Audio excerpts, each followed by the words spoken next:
Listen to nothing but Niners. So now they've got to start from deep in their end of the field, and Garrison Hurst takes advantage of it. Takes the handoff, switch to his right, gets to the 20.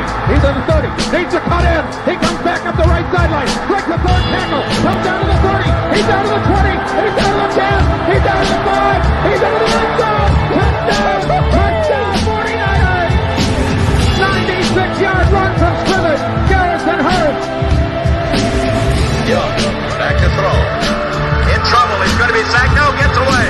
He runs, gets away again, goes to the 40, gets away again, to the 35, gets back at the 30, to the 20, the 50, the 10.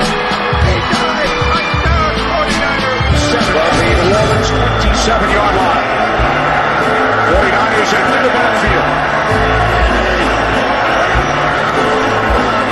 Smith on third down.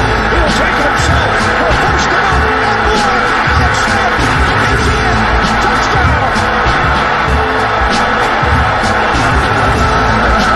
Left hip. Third down, Alex takes the snap. Alex looking down in the post, and it's good! Touchdown! Touchdown 49!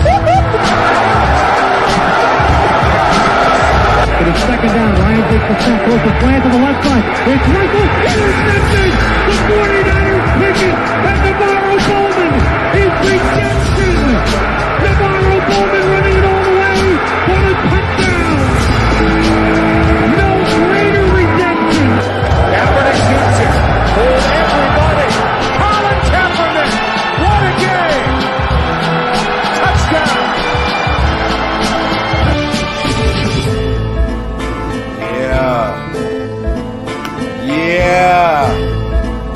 Yeah. Click, click, boom. What's going on, faithfuls? The Nothing But Niners crew is back. We're here to bring you guys a fun show. Guys, I'm prepared this time. I got the guys in here. Look at the 4 horsemen up in here. Let's go, fellas. The only person that's missing tonight is Breezy and Mike whenever he wants to pop in here. But Breezy's got a lot of stuff going on, so guys, don't start asking, or I'm going to start making up stuff like I did when Nick was out. All right? So don't start asking about where Breezy is, or I'm going to start coming up with some crazy stuff off the top of my head. But before we get down to what we're going to talk about tonight, I got to ask the crew how you doing. Let's start with my man, Brian. Brian, what's going on down there, bro? How you doing, man? Good, man. Good to see you.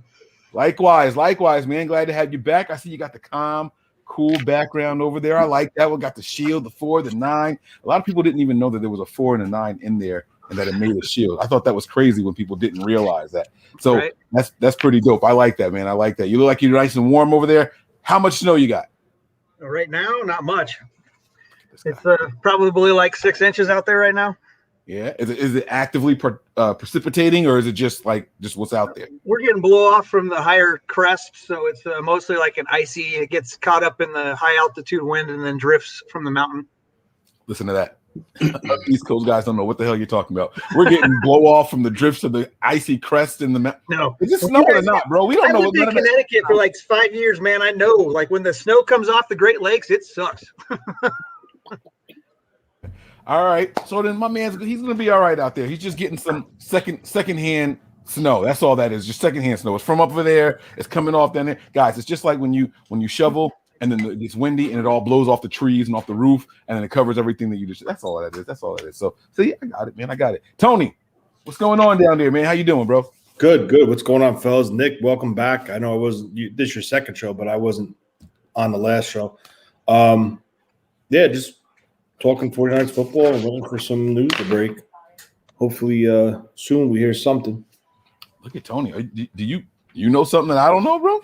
What news are you expecting to break? I want to hear something. Just anything, huh? See, look at that. The 49ers have people itching. But bro, the season's been over for mad long. Every time news breaks, the people who watch our show don't like that news. They're like, oh, who is this guy? What's the Craycraft and what's he gonna do for the 49ers? What is that the kind of news you're looking for? You just want anything, or you want some news? No, I just want to see like the first domino fall because there's so much uncertainty. We don't know what the hell's going on. The cap space, it's how much this one's gonna cost to resign. So there's a lot of uncertainty right now. And dominoes need to start falling so they can start coming up with their plan. Okay. All right, I hear you. And last but damn sure not least, my guy Nick. What's going on, Playboy? How you doing over there? What's up, big guy? Chilling, man. Tony, what's going on? Brian? Hey. Chilling, man. I'm kind of like Tony is right now. What? I was trying to read your shirt. Is it Kittle over? Oh, Kittle over the middle. Kittle chicken dinner. Okay. That was a Christmas gift. Nice, right? Anyway, I'm kind of like Tony right now, man. I'm like waiting on these. I'm waiting on some news, and preferably like Weston Richburg news and D Ford news and those type of news to save and get us more money. Those type of news. So that's what I'm waiting on. But yeah, things are good, man. All right. Now I'm going to run through these formalities really, really quickly, guys. And then we're going to jump right into the topics here because that is a good point to take off from. If it's your first time here on the YouTube page and you enjoy the show, please subscribe and then hit that like button also, okay? Turn on your notifications as well because we do bring you guys impromptu shows. We do shows that do not have a scheduled time. We just come on. It's breaking news. So if the Niners sign somebody, a move becomes official that we heard that was rumored for the last couple of weeks. We do all of that live. As soon as the team makes it official, boom, we come here and we make it official as well. So make sure you guys have your notifications turned on. We have a couple of social media handles we want you to follow. We have Twitter and Snapchat. That is nothing but 9ERS. Again, that is nothing but the number 9ERS. We have Facebook, Instagram, as well as Twitch, and that is spelled all the way out. That is nothing but Niners. Again, I am your guy, 49ers Mike _NFL. Over here on this side is my guy, Nick. He is 49er Faithful 365. Under him down there is Tony. He is NJ Niner Fan 499. And directly below me is Brian. He is Stater _Niner. Boom. All right. Guys, I want to talk about something that Nick just said. And he said, I'm waiting on some news, specifically the Weston Richburg and D Ford news. All right. Now, we're hearing that the team, let me think of how to say this properly. We know that the team can cut those guys and create some cap space. Now, with D Ford, it's a little bit more complicated than that because he has to be able to pass a physical. If he doesn't pass the physical, then he gets injured guaranteed. At $11.6 million is boom, done. He's staying a 49er if he can't pass the physical. April 1st, I believe, is the deadline for that. But Weston Richburg, I don't know his contract details enough to say whether or not he's got an injury guarantee also because he had recently restructured his deal. There has to be some kind of guarantee in there for a similar type of situation. But I believe, There is. Okay, so let's talk about it. Everyone just keeps saying, hey, cut these guys. We can get $23 million or however much it is that we're going to get towards the cap space. What's the truth? Let's debunk these rumors right here and right now, guys. And I don't have the answers. So let's talk about it. So real quick, I was watching Cam Inman last night, and the question was brought up about Weston Richburg from our guy, our San Francisco 49ers, our SF 49ers on Instagram. He actually jumped on his live with him. And he asked about Weston Richburg, and you know, I don't know if you guys know this. I didn't know this, but the reason Weston Richburg didn't come back was because of a bicep injury, not because of the leg injury that he sustained. He had a bicep injury. He did say that makes it for a possibility. He's not sure. He said he was like, yeah, you know, the Niners traded Daniel Kilgore for Weston Richburg. I didn't like that move, you know, so on and so on. And then proceeded to talk. He's like, but Weston Richburg is a candidate to probably have a restructure because of his injury. Again, he said, I don't want to put it to be on the same terms as kind of like Jerick McKinnon did because they're two total different players, but on something on those terms. So is that something that you think the Niners will do, as in restructuring and then save money that way? Or do you think that they just straight out cut this guy because of the injury guarantees? And also it's not a whole lot of cap savings. It's like $4 million cap savings pre-June 1st. So this is a really tough situation because obviously we don't have another center that is legit a center.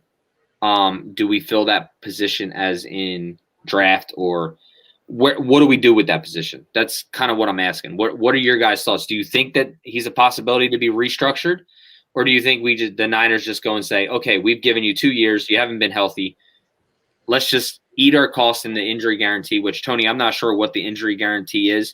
Per over the cap, he doesn't have one for 21. He had them guaranteed for 19 and 20, but not 21. Yeah, because I don't see it. I only see 2021 salary cap charge is $11.4 million, 6.28% of the cap. 2021 cash payout is $8,350,000, and then 2021 cash to cap ratio is 0.73. So fully guarantee was 16.5, which I think he's already made in that 9, 7, and 5, and dead money would be almost $7 million this year. So, what are your guys' thoughts on that? Well, I mean, if you're looking at a cap hit of 16 if he stays, and then the dead cap of 7, I mean, the math is the math. That's $9 million in the green. His cap number is like 11.4 or something for the year. Oh, it's 11.4 his cap hit is this year. Okay. So I mean, you're still not wrong. It's still a $4 million difference. Right. But it comes into play on whether or not, like Nick was saying, how much of it is that injury still a factor? If it was just his bicep and that's something he's progressed from, then you could keep him. But I think there's cheaper options. But it's, again, I mean, they went and looked for him specifically because of the characteristics that he's got. And so unless you're going to find another player that's like that, that specifically fits into what Shanahan wants, then you keep him. I mean, but there's a couple of centers in the second round or maybe even third round that you could get to. And then there's always Alex Mack if we go, for free agency. Now, Alex Mack is probably the more expensive option, right? And that would speak to the volumes of how the team values the center position. Right. So, all right, I'm gonna toss this to Tony here. Let's try to get you here, bro. 2 questions for you. One, if Richburg is healthy, is he worth keeping? Because he's got to be 100% healthy. I honestly think if they do, they really got to sit down and look at this roster as far as the salary cap. If he's not healthy and he can't come back, I don't know how he got the biceps injury, because his injury that put him out was the knee, the tendon of the knee, the PCL, whatever it was. So now where this injury came in for his bicep, I don't know if that's covered from an in-game injury rather than an injury that he sustained while working out. So that's something we would have to look in. But as far as Alex Mack, I honestly think he's going to be the cheaper route, because the more expensive route would be Lindsey from the Green Bay Packers, who's the top center free agent, and is probably going to be looking at anywhere between. Cheaper than Mack or cheaper than Richburg? Because he's going to cost more. Mack would be a fair deal right now. Lindsey's the high price center. He's 28 or 29 from Green Bay. He's probably going to be anywhere between 11 and 15 million per year. And there's another guy from the Rams, Blythe, who played center for the Rams. He could be a little bit lower. He is younger. He has experience in this system, just like Mack and Lindsey. But it's about being cost efficient right now, because this team is really, really tight until they start making decisions on contracts.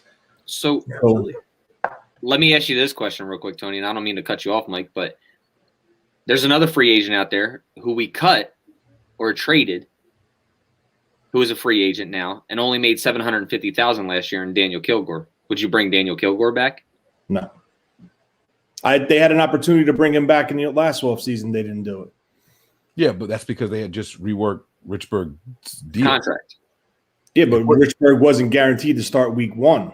So you still would – they chose to go to Garland route over Kilgore. Well, all right, so what you're saying is true. But if they're looking to move on from Richburg and sign someone else, I think that's what Nick is asking. Yeah, that's what I'm saying. Like, if we cut Richburg, would you be open to bringing Daniel Kilgore back? As in, because he's only going to, maybe 1.3, 1.2 million. I mean, they could. I'd rather bring Alex Mack in. That's my opinion, because, I mean, Kyle was in Cleveland with him. He left Cleveland. He went to Atlanta. He was the first guy they brought in. Now he's in San Francisco. Kyle wants a veteran. I understand, like Brian mentioned, about getting a guy in the second round. That's great, but he's not going to see the field week 1 unless he could play right guard. Kyle wants a proven veteran at the center spot that knows his system. And I agree, Tony, 100%. I was just saying those were the other options. Yeah, no, I think they could draft one. I'm not disagreeing with you with that. But as far as starting week 1 for this team in 2021, it's going to be a proven veteran. I think even if they go get Mack, they're still going to take one of those guys, either Landon Dickerson or Creed.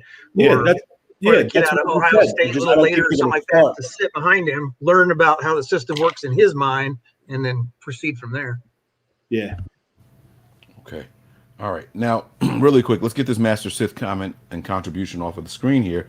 If we're Super Bowl winners, are we still looking for a new quarterback? I'm just going to give my answer, and then you guys can feel free to chime in. I'm going to say yes, because of the regression I have seen from the quarterback play throughout the postseason, in the Super Bowl, and then throughout this season. I won't let the results of a game determine how I feel about an individual player and their performance. I know that it's a results-based industry, but there's plenty of time. Like that throw Russell Wilson made in the Super Bowl, right? That ended up being a turnover. It was a really good play design. For all intents and purposes, it should have been a touchdown, right? I won't let the results change my mind on what happened. I still thought it was a bad idea to pass the ball, but you can't let the result, because even the results could fool you. It was a good play design. It was designed to get the ball out quickly. It happened. The receiver should have caught the ball. It should have been a touchdown. So you got to think about more than just win or loss. I look at how somebody performed, and so I would say, yeah, I would still be looking for another. That doesn't mean you're going to find one this season, but I would still be looking. That's my answer. You're on mute, Nick. Mute. I'm going to say yes also. And the reason I'm going to say yes also is because you always look to upgrade. And that's not a knock on Jimmy. That's not a knock on anybody on the field. But you're always going to do your due diligence to see if you upgrade. And just like you said, that doesn't mean you're going to find somebody. But if you have an opportunity to land somebody that is going to propel your offense to an elite status compared to an average status, then yeah, you make that move. And it doesn't matter if you're a Super Bowl winner or not. But if you're doing things right as an organization, you're always looking to upgrade no matter who the player is. Everybody's replaceable. So it just depends. Absolutely.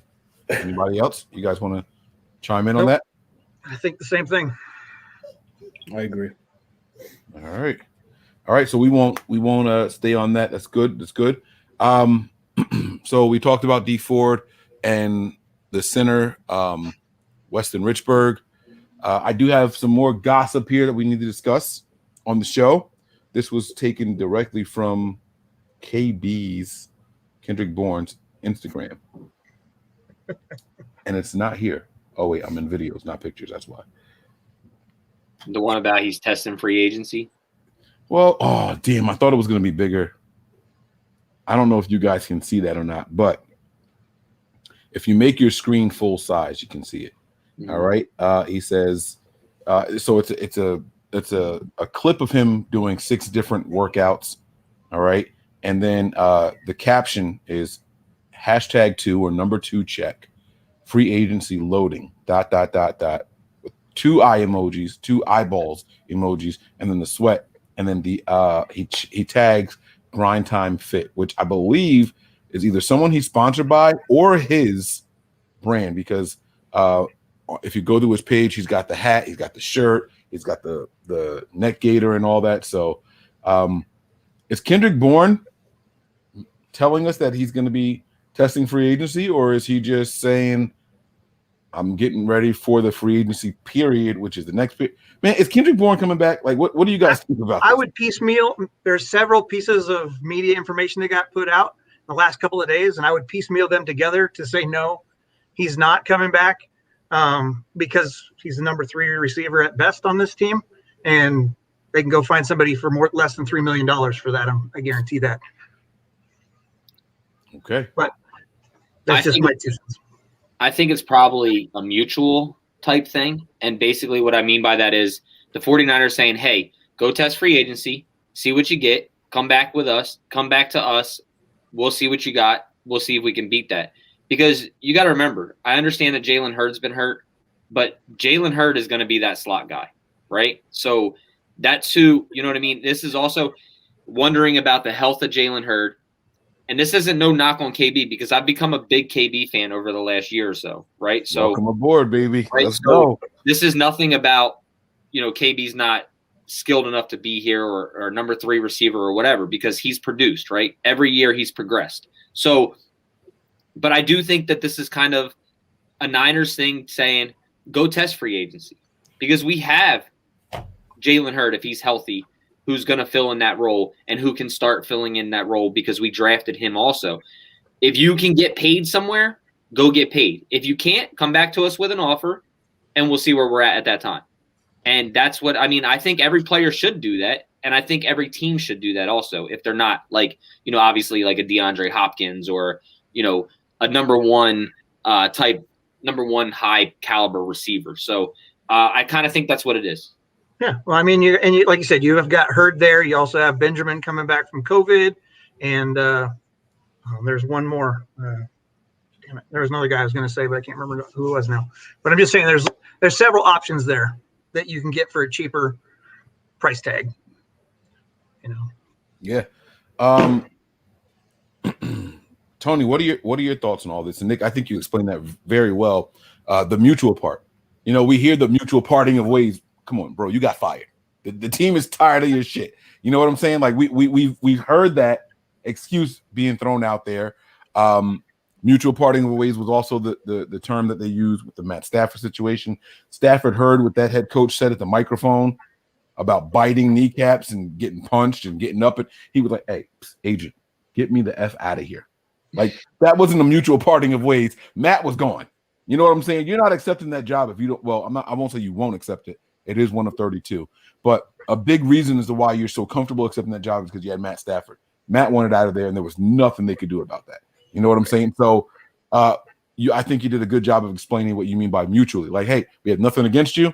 If you can go out there and get the bag, and KB has been making it known for the last season and a half, I want the bag. He has posted on IG and Twitter the cash bags with the emojis in there, and he got that tag. He played under that tag, and he said now he said it in an IG video. I'm looking for years on a contract. He wants the money, and I think we all agree that he's earned it.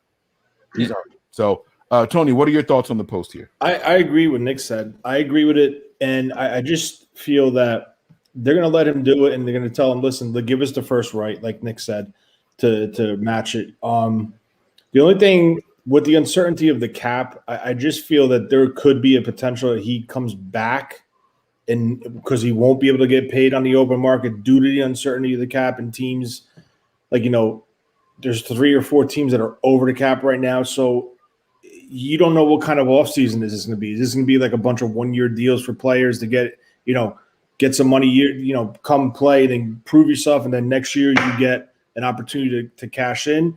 Because you got to think about it like this. We have Brandon Ayuk, we have Deebo Samuel. After that, the play drops off because they were either injured or they were questionable as a player on the field. We do have Jalen Hurd. He's coming off an ACL. Jennings with the torn hamstring. Richie James, he played well, but he was inconsistent at times. But there was times where he did flash. And you have all these unknown talents. And then let's keep it real. Deebo was banged up last year too.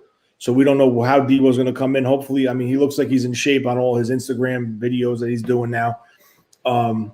So it could be a possibility where the team might try to snag him back one more year just to play it safe, because from Kendrick Bourne's aspect, I think he wants to go get paid. Obviously, we all agree on that. From the 49ers aspect, I think they want him back just in case the other options don't come through.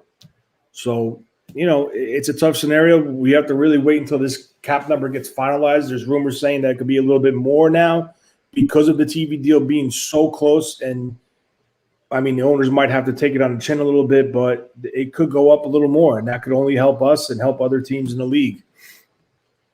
Yeah, which they're saying that TV deal is massive. Right. And it's massive. It's gonna put the numbers very close to what they should have been this year. So in that article, that's what they're saying. If it gets done, it's supposed to be done, shortly here. But if we can do that, man, numbers go up. That helps the Niners out a lot, obviously. Yeah, well, the Niners aren't even in a bad spot. If we're being real about it, the Niners really aren't in a bad spot. We've been very busy in off seasons with less than $20 million or well, I'm saying 20. I don't know where I'm getting that number from. I know some people are saying 13. So let me correct myself. I'm saying that with 20 in mind. I don't know where I'm getting that number from. I'm sure Brian has a better cap figure, but for some reason 20 is in my mind over here.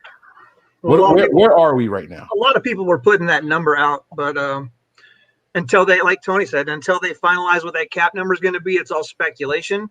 I know that the 13 number is based off of the floor at 175, and so that's what people are going with, is like that's the hard firm number. But obviously, we've got projections that it could be 180 up to 185, maybe even more now that the TV deal is getting there. And once they make projections on what they think is going to happen as far as fan attendance next year. But yeah, so I understand that. But yeah, a lot of like Jason Hurley, I think he's got us at 18 and change right now. Okay.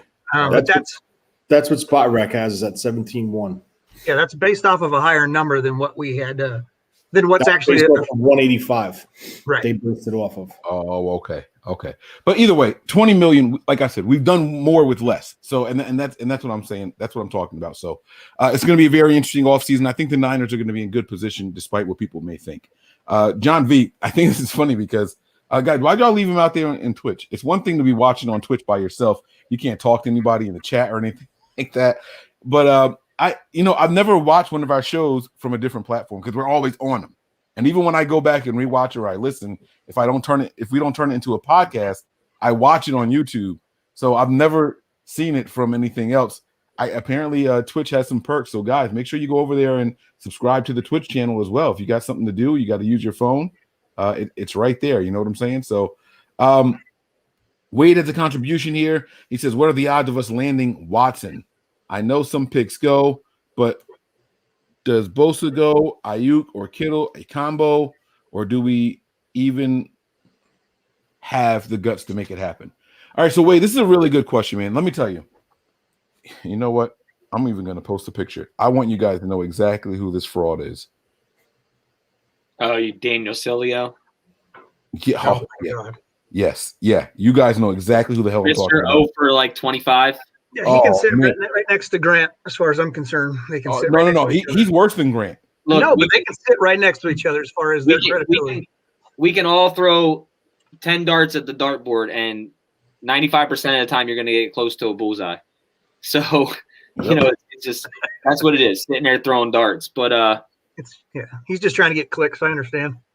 Yeah, and then he tries to come out and say, I was right on the Stafford deal, and I was like, people were like, tweeted that Stafford was going to every team. Yeah, like obviously you threw it out there, so at every team. So obviously you're going to hit on one of them, Yeah, but that's funny. It's funny, but I'm going to go on mute because I have to jump in from my phone, and I don't want the screaming to happen. So you guys keep talking about it, but I want you guys to see this really quick. He says, I know some picks go, but does Bosa go or Ayuk? Neither one of them are going. Look, Bosa is on a rookie contract. He has been paid. He's still one of the better defenders in the league. It's coming off of ACL. Ayuk, they're definitely not. I don't think they'll ship Ayuk out. Kittle, they just did a contract with him. We'd lose way too much money getting rid of him. So those guys are out. But I would not put Fred Warner out of that situation. If any name I would insert there is probably Fred Warner because he has a contract coming up. I could see a deal with Fred Warner going included in that due to the fact of money. Because you got one more year with him, but he's going to get paid. He's going to get paid top 5 linebacker money in this league. So, I don't know. I don't think any of those guys will go. I think what a lot of people confuse is where these rumors came from.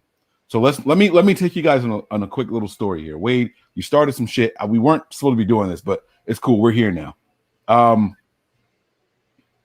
Did we do this on purpose? That versus that? No? Okay. So let's go backwards to the whole to Sean Watson on the trade block thing, right? I don't know if you guys remember when Bosa's name got thrown into this mix. It was all because a person said, I wonder if the Niners would consider putting Bosa in there. This wasn't from the front office. This wasn't from a Texans beat writer. This is a 49ers fan who posted this, and the tweet just blew up. And all of a sudden, the news became, well, the Texans want Bosa. They never said that. The Texans have never said that. There's a Texans beat writer who said that the Texans would be looking for at least 2 firsts and 2 starters on the defensive side of the ball. People somehow interpreted 2 starters as your 2 best defensive players plus the first round picks. That was never said, guys. That was never, ever, ever part of the conversation. So we have to be mindful of what we're saying here. Who was Tyrann Mathieu with the Texans before? Yeah. Yeah. Okay. Who do they replace him with? That's my point. Maybe they wanted Jimmy Ward. Well, my point is they don't have to be looking for one of our best guys. If they indeed do want a defensive player, it doesn't mean it has to be a Fred Warner or Nick Bosa. It could be I was going to say DJ Jones, but I don't know if is he still in the contract? But it could be a Kevin Givens and a Jimmy Ward. It could be a number of players. They just want someone who is a starting caliber player. That was the rumor from the Texans beat writer. That's it. Doesn't mean that it has to be Bosa. Because let me tell you guys something.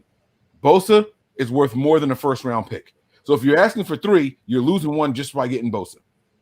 That's right there. If you're asking for Kittle, we can get a first-round pick for Kittle. So now you're losing another one.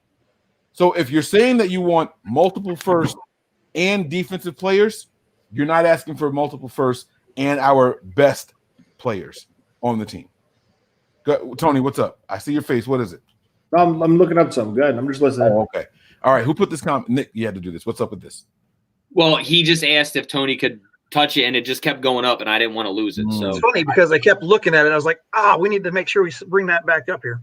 Yeah, so I didn't lose the comment, so I just threw it up there. To answer that, go ahead, Brian. I'm sorry. To answer the top part of that is re-signing these players doesn't waste money because the cap number is still built off of your 51. So anybody who's got a $600,000, $800,000 contract, they don't count towards the cap anyway. It's only your top 51 contracts. You might get to it once you cut down to 53 players or whatever it ends up being. That you might have a couple of guys with under $1 million in that mathematical equation, but right now it doesn't really matter because it doesn't count. Talk your shit, baby. That's what I'm talking about. We are building a team to 90 right now. So what is it? 90 minus 51. It's 39. 39 of those contracts don't count at all. If it's going to be 90 again this year. My math is wrong. I can't do it, but it's wrong. 49. I don't freaking know. Maybe it is 39. Either way, it's wrong. 35, 55, 55 to 90 is 35. 55 to 90 is 35. 55 to 90. But either way, a lot of those guys don't count. I was trying to do 51 to 90. Oh. So that would be 39, right? It would be 40 minus 1 more. Okay.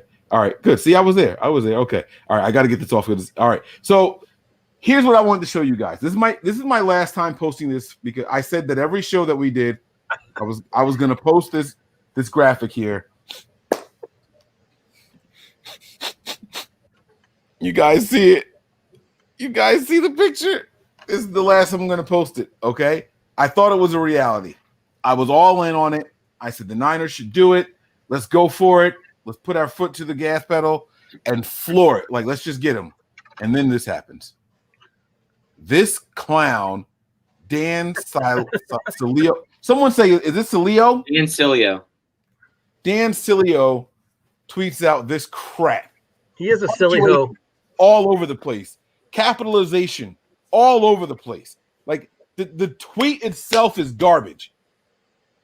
And then this guy, he takes craps in his hands and just throws it. and fling shit against the wall. That's what he does for a living. Looks like, according to a Houston, Texans front office person, the 49ers are all in on the pursuit of a trade for Deshaun Watson.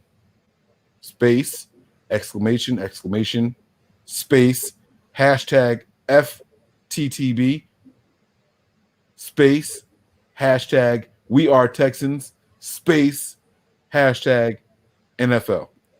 He wanted as many people as possible to see this. He used the team's hashtags. And guys, we've all talked about it already. If there's one thing we know about this guy, it's that he knows nothing. He absolutely knows nothing. He knows no one. He has zero sources.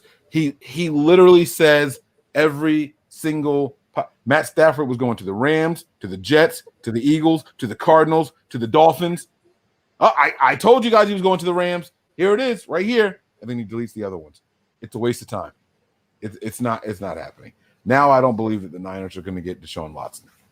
I don't. How do the rest of you guys feel? I don't see how it could happen. I really don't, because that's what I was just looking at. He is a cap hit of pre-June 1st for trade of $21 million. They only have $10 million in cap space. So that would make them negative 22? Yeah. Plus, you're adding picks and potentially players. And if you add first-round picks, you got to remember you got to pay them. You have to account for those picks. Yeah, I don't know. First of all, I don't even think they're stupid enough to make that trade. As bad as that organization is, I don't think they're stupid enough to do it. I really don't. They just let J.J. Watt go. Why not let the quarterback go? Well, come on. J.J. Watt. Same reason why everybody wants to get Deshaun Watson and trade Nick Bosa, right? No. Well, I say no, but there's people out there saying get rid of him. Get rid of Nick Bosa. I would trade Nick Bosa. I would not. It's I tough. would trade Kittle before I trade Nick Bosa. The reason I would trade Nick Bosa is because you've seen a huge drop off of him when D Ford wasn't on the field. 1. 2, he makes your defense better as an individual. Fine. He makes your defensive line better, right? But he doesn't make your whole defense better. If you get a Deshaun Watson, he's making your entire offense better. Your running backs, your wide receivers, and the quarterback play. So he is making your team elite compared to what Nick Bosa is making your team. Nick Bosa can't do it all himself. You get rid of Nick Bosa and your defensive line is crap. I mean, right now, yeah. But our defensive line was crap with him on it. And if it's crap, then our secondary has to do a job which is empty. All right, wait, hold on. Let me just say this about Nick Bosa. I'm not sure that his pressure rate was significantly lower without D4. No, his pressure rate was still there, but his sack numbers went down. Okay. Yeah, that's because they were probably rolling the protection to him. They were double teaming him. Yeah, so so you can't do that with him and Ford on the field. Right. So now what's easier now? I'm so glad you said that. All right. So let's just play this out in our heads. We trade multiple first, we trade Bosa, and we get Watson, right? We got to fix this defensive line because we have nobody now to rush the passer. Trade all your picks away, you're not getting them anyway. Well, thank you. You've given away all. Same reason why he can't go to the Jets, because as soon as he goes to the Jets, they won't have picks to get receivers for him, or more offensive line or whatever. Anyway, you've given away all of the assets that you would normally use to get the Nick Bosa type players, or the young type players, or the D Ford type players, or the Alvin Smith type players. You've given that capital away, and now you got to replace 2 of those guys, not just 1. Well, not only that, your whole secondary, everybody minus Jimmy Ward. So you've taken when you get rid of Nick Bosa and the draft capital, you got Nick Bosa and you got 2 or 3 draft picks. You're giving up 3 or 4 positions that you just can't replace anytime soon. You can take some second rounders, but you're only getting 1 of those. You know what I'm saying? And you got to wait every year to try to build that back up. And everything else is a flyer. We can say what we want about the Niners are really good in the second half of the draft and all that, and I do believe that to be true, but we got to admit when luck is involved. There's a lot of luck involved, because if they believed in those guys, they wouldn't have waited as late to draft them as they did.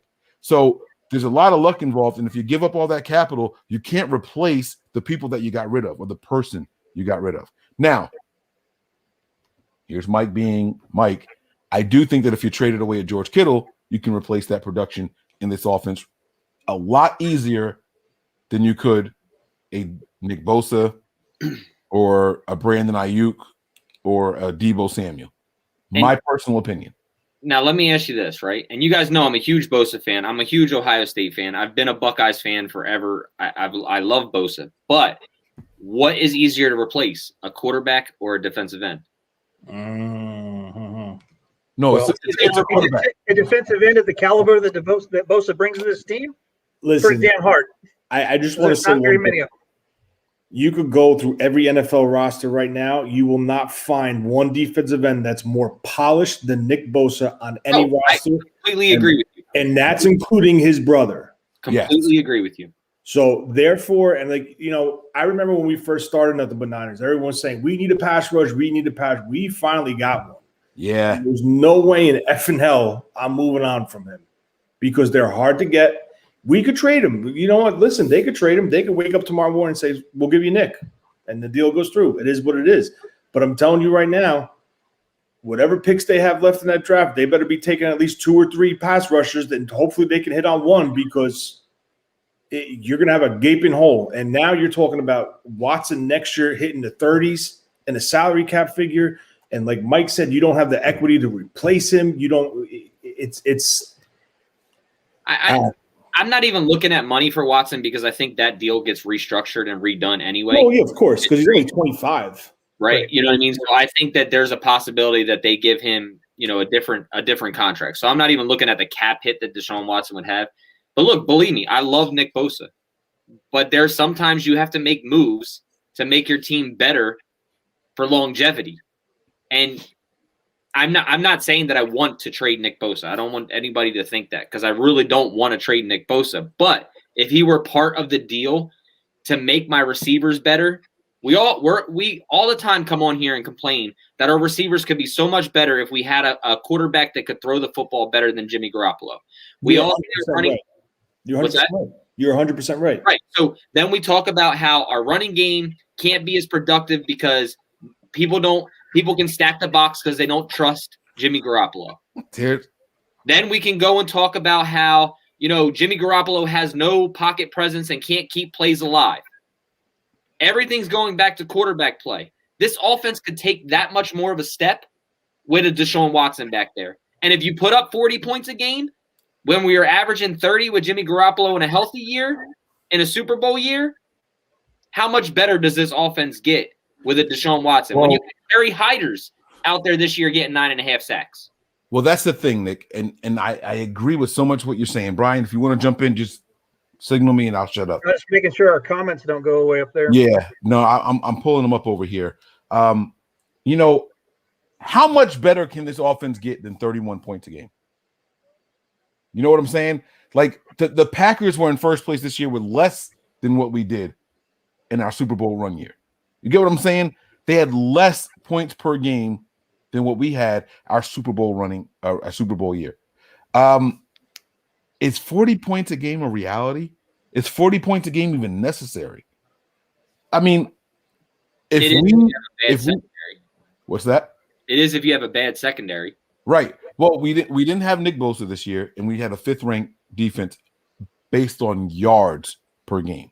Right. Just yards allowed. That little caveat in there. Okay, that's based on yards per game, right? But if the team is here, 31 points a game on offense, and we have a really good defense, right?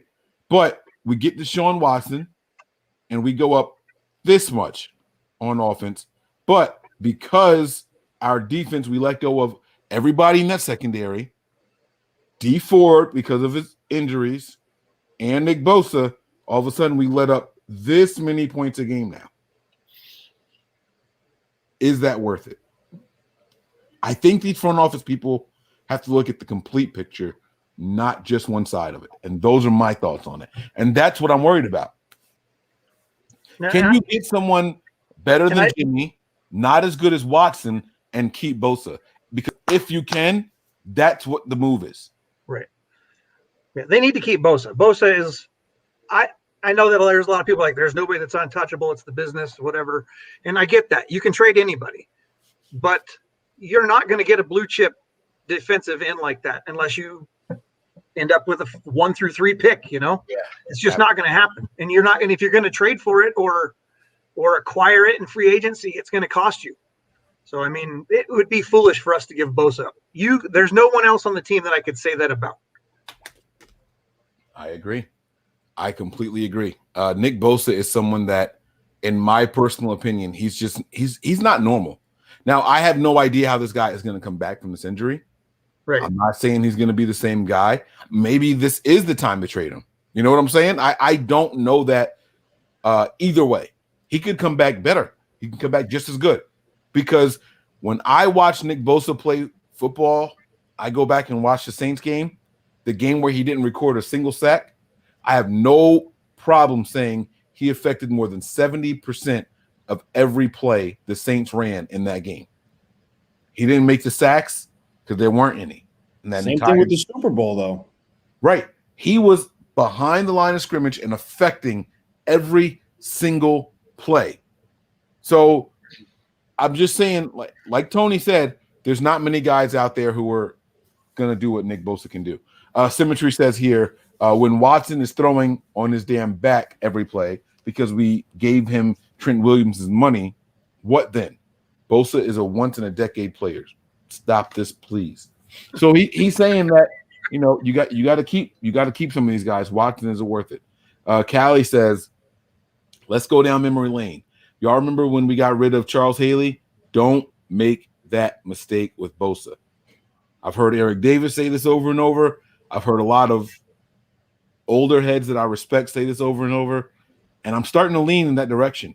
Again, it's about how much are you improving on offense from 31 versus how much are you going to lose on defense from 19.5.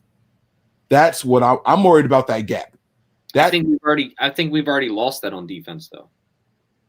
Let me ask you something. We all talk about this team being stacked defensively, and we have almost the entire secondary going. We don't know who's coming back with that. We don't even know where this defense is going to be next year. Which is more of a reason to keep Bosa, right? No, completely agree. And like I said, I'm not willing – I don't want to get rid of Nick Bosa, but somebody said, would you be willing to? And it's something I would definitely look at for the facts that I stated. Would it be a stupid move? Some will say yes, some will say no. It kind of really depends. It's one of those moves as in, when we got rid of Montana, right? We finally got rid of Montana and Young came in and played, right? And did his what? I said he stunk. Yeah, and he stunk, right? So, you never know what the play is going to pan out, right? Look, this is Bosa's second ACL injury. Not saying that he's going to, he had a quad injury, everything to his legs. And it's just, to me, I understand where all of you are coming from, and I completely 100% agree with you that it's going to be hard to replace what Nick Bosa did before, right? Not saying that he's not going to come back healthy. He's not going to come back better than what he was before. He may come back the same as he was before, right? But we don't know how that would come. And this is where I say, well, I would spin the rocks on it and see what I could do. And if it could save me money, if it could make my offense that much better, I would look at it. And like I said earlier in this case, Fred Warner is probably a guy I would look at more of getting rid of compared to Nick Bosa. Yeah, I do think that the inside linebacker is easier to replace. But the question was, Tony said, would you get rid of Bosa? And yeah, I would. So, oh, shit, we got another contribution somewhere. All right, we're going to get to the contribution, and we're going to get to the main point of tonight's show. God, look at us, 49 minutes in, and we haven't gotten to the main topic yet. All right, Josh Gallagher says, do you not see us trying to trade up for a quarterback? Could it cost less than a Watson trade? Yes, I have thought about this a lot, actually. Depending on what point you're trying to trade up to, it would be less than what it would cost to acquire Deshaun Watson. So this is something to keep in mind also. What are the rest of your guys' thoughts on this? Because that's just how I feel. Well, I'll go with no. I gave you guys plenty of information on previous shows, but I mean, I know that we were in the season of the front office front office telling us, not necessarily all the truths that they have in the past, but they made it pretty clear. It seemed to me that they didn't plan to move up or draft a quarterback in the first round. And I'm sorry. I don't. Go ahead. I'm sorry. So I see what you're asking. Do you not see us trying to trade it? You're asking the first part. Right. Okay. I don't see them trying to trade up for a quarterback at all. I don't think that that's an option for the team. I think that they would, if they're going to invest that kind of draft capital, then they could probably make a deal with Houston. Okay. Anyone else? I don't think they're going to go top 3, top 2. But if someone starts to fall to, and it's someone that they like, to the 7, 8 range, you could see them jump and grab that person if they feel that's their guy, depending on how everything falls out, of course. All right. I don't think they're going to mortgage like a lot of equity in draft capital to move up 1 or 2, though. Right. I think if you go from 12 to 7, 12 to 8, you're talking maybe a 1 next year, maybe a 3 or a 4 this year, plus your first this year. So I mean, it's not like you're trading multiple like first rounders, second rounders. So I mean, listen, it all depends. Some of these guys can fall. We see a year in and a year out how these players fall. So, yeah. All right. Let's get to it, guys. And to segue a little bit into where we're going, I think, and to talk about what Nick was talking about earlier, in Kyle's system, I think that upgrading your quarterback is not nearly as important as maintaining those pieces you've hand selected to build your defense around. And that's where I get I wouldn't trade Bosa for Watson. I would love to have Watson on this team. Don't get me wrong. I just don't think at the cost of Bosa, it's not worth it. You want to trade 3 first-round draft picks over the next 3 years? Go ahead. If that's what you think you need to do. You don't get both. But you don't get players because then you're just decimating us. We don't want to be Houston Texans. I agree. People really thought we were serious about Steve Young stinking. Like, what? No, Steve Young stunk when he first started. No, he was MVP 92. Bro. We got rid of Montana 91. 92, Steve Young was when Steve Young first came in, I'm sorry. You're right. When we moved on. But when he had to come in and fill in, because you got to remember Montana was injured a lot. Yeah, there was no consistency there. Right. When he was filling in, I felt like Steve Young I was like, oh, this ain't the guy. This ain't the guy. I remember being nervous about that. I was like, this ain't the guy. And then all of a sudden, when he got the start, it's different. But when he was filling in spot duty for him, go back and watch those games. You see some error throws and you see some bad decision making. You know what I'm saying? Didn't he fill in for the Minnesota game? He was a run-first quarterback, too. Right. Oh, yeah, he definitely was back But then. it was kind of the same situation as where you had, like, Rodgers behind Favre. It was just at a certain point you had to move on, and that's kind of what they came into there. So I don't think that's fair to use that as an analogy. I think a lot of it, though, in the beginning, Mike, just to touch on this, and then we'll move on to our final thing is, but Steve Young, he couldn't get consistent play. He wasn't taking all the snaps, and Montana would get hurt, and he'd have to come in for a game or two, and then he would start a game, and he would start to warm up as the game went along. Like the game, like I just said, the Minnesota game. I mean, he had a hell of a game against Minnesota, right? And that was a fill-in. He wasn't a starter then. But when you don't play consistently with those players, we talk about it all the time. You don't have that chemistry with them. And until he started playing more and more and more, that's when I think he started filling in. Because you've seen the Steve Young that was before he was a Niner playing, where he was throwing interception after interception. He just could, he was fumbling the ball. He just wasn't playing consistently. But he's always had that talent. I think it was just getting in to that feel. I mean, yeah, exactly. Tommy or Young says Young on Tampa had the shittiest O-line in history. He definitely did when he got traded, but they made us a great deal. So we'll take it. Yeah, absolutely. Tony, this question is for you. Tony, what are your thoughts on Asai, the defensive end from Texas? So, do you have an answer already?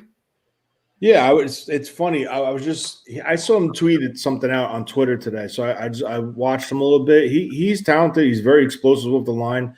I just feel like he seems like a little bit more of a 34 outside linebacker. I want to look into him a little more when I get time, but I did this like maybe 2 hours ago. Um, if he looks like he could be successful in a wide nine alignment, but to line him like as a 5 or like a 6 technique on the outside shoulder of a tackle, I just think he might be a little too light, and he's not that polished to do it. But again, I need some more time to really look into more game film on him. But he's explosive. He has a nice first step, I'll tell you that. All right, so he gave you the answer. I have nothing to say because my name's not Tony. All right, guys. So the title of today's episode, here we are almost an hour later, is Kyle Shana-hype. Okay? Now, the reason it got this title is because a couple episodes ago, we were asked a question about whether or not Kyle Shanahan and or John Lynch should be on the hot seat. All right? So our next 2 shows are going to be taking a deeper look into that. We're going to start with Kyle Shanahan, okay? And so I'm driving around. I'm thinking about this while I'm at my new job, and I probably should have been paying attention to what the guy was saying, but I wasn't. I was staring out the window. I was dreaming about shows and topics and what we should discuss, and this is what I came up with. Is Kyle Shanahan on the hot seat? That was the question. Well, what would it mean if he was on the hot seat? That means that Kyle Shanahan is not living up to the expectations that Jed York had when he hired him. Well, what were those expectations? Is Kyle Shanahan hype, or is he what we expected? And so that's what tonight's episode, that's what the topic of tonight's episode is going to be about. All right, so I want to ask you guys, before I go into all of the details here, before we break this all down, and there is something written on the paper, okay? There's stuff written on the paper here. Before we get into all this stuff, I want to ask you guys your opinion. Is Kyle Shanahan all hype, or has he lived up to your expectations? Don't speak for anyone else, just your expectations. So all 3 of you guys go around. We'll start with Brian, then we'll go to Tony, and then we'll go to Nick. I mean, I'd love to. I think that initially he and John were brought in here to change the culture of this organization, realistically, from where they were at the time that they were hired. And obviously with the league in the thought process of Kyle being this genius offensive-minded person, I would say that he has done quite a few things that have been effective in this offense. Unfortunately for him, he has not had a healthy team his entire tenure. The question being, is he on the hot seat? My answer is no, because of that fact. He just got an extension, and he got the extension, and you can't hold the player's availability against the head coach. I mean, there's only so much he can do. So in this time frame, no. You know, if he has everybody healthy and they end up having a 2 and 15 year next year, that's a different story. But you know, you can't really. From my perspective, he's not on the hot seat. He's definitely not on the hot seat. He's definitely not going anywhere. He's lived up to the expectations in my eyes, and it's plain and simple. Turn on the film, watch how many people are running wide open. He's doing his job. The quarterback can't get him the ball. It's not his fault. I mean, it's not him throwing the ball. He puts the people in place to be successful. All the quarterback has to do is get the ball to him. We saw it numerous times this year. In the Super Bowl 2-3 times during the regular season. Changed multiple offensive philosophies with 3 different quarterbacks. He had one system with Jimmy, one system with Nick, one system with CJ. To be able to do that on the run, mid-season, to change, it takes a lot of talent, a lot of time. And, you know, he's fine, in my opinion. I kind of have a mixed bag on this. And the reason I kind of have a mixed bag is, yes, you guys are both correct. And Brian, you're probably 100% correct, is that he hasn't been dealt a healthy team. But you go and you look at things, and I know this is going to be I'm kind of mixed on it because not because of his coaching points or how he coaches this team, but decision making. That's where I'm going to hold him accountable. There are times where, guys that shouldn't be out on the field are out on the field. Tevin Coleman, for example, being one of them. Why did it take so long for Raheem Mostert to become what he is? Right? These are all coaching decisions. These are all decisions as in, why was Tevin Coleman had a separated shoulder in the NFC Championship game, but he's starting the Super Bowl when you knew that another guy could produce better than what Tevin Coleman did, right? So these are coaching decisions. As for overall with the team, yes, he brought us from 4-12 to a better team, to unhealthy, bad season, to a Super Bowl, to another unhealthy year. And yes, we wouldn't have been as bad as we were this year if we were completely healthy, right? I do agree with that. But there are decisions that need to be made as the head coach. And that's whether it's staff members, whether it's players. Why did we keep Jerick McKinnon around for so long? And then you're paying him the money and he barely touches the football. You bring in guys and you make mistakes of bringing in guys that, where they're just on and off the team, but yet we're still keeping guys around that don't produce when they're on the field and you're still starting them. Then you're Shana guys, right? So, yes, I'm kind of a mixed bag. That kind of puts him on the hot seat for me because he needs to do a better job at coaching what he has as in players. I understand you die with the people that you pick, and I understand that. But why did it take so long to get rid of Dante Pettis, right?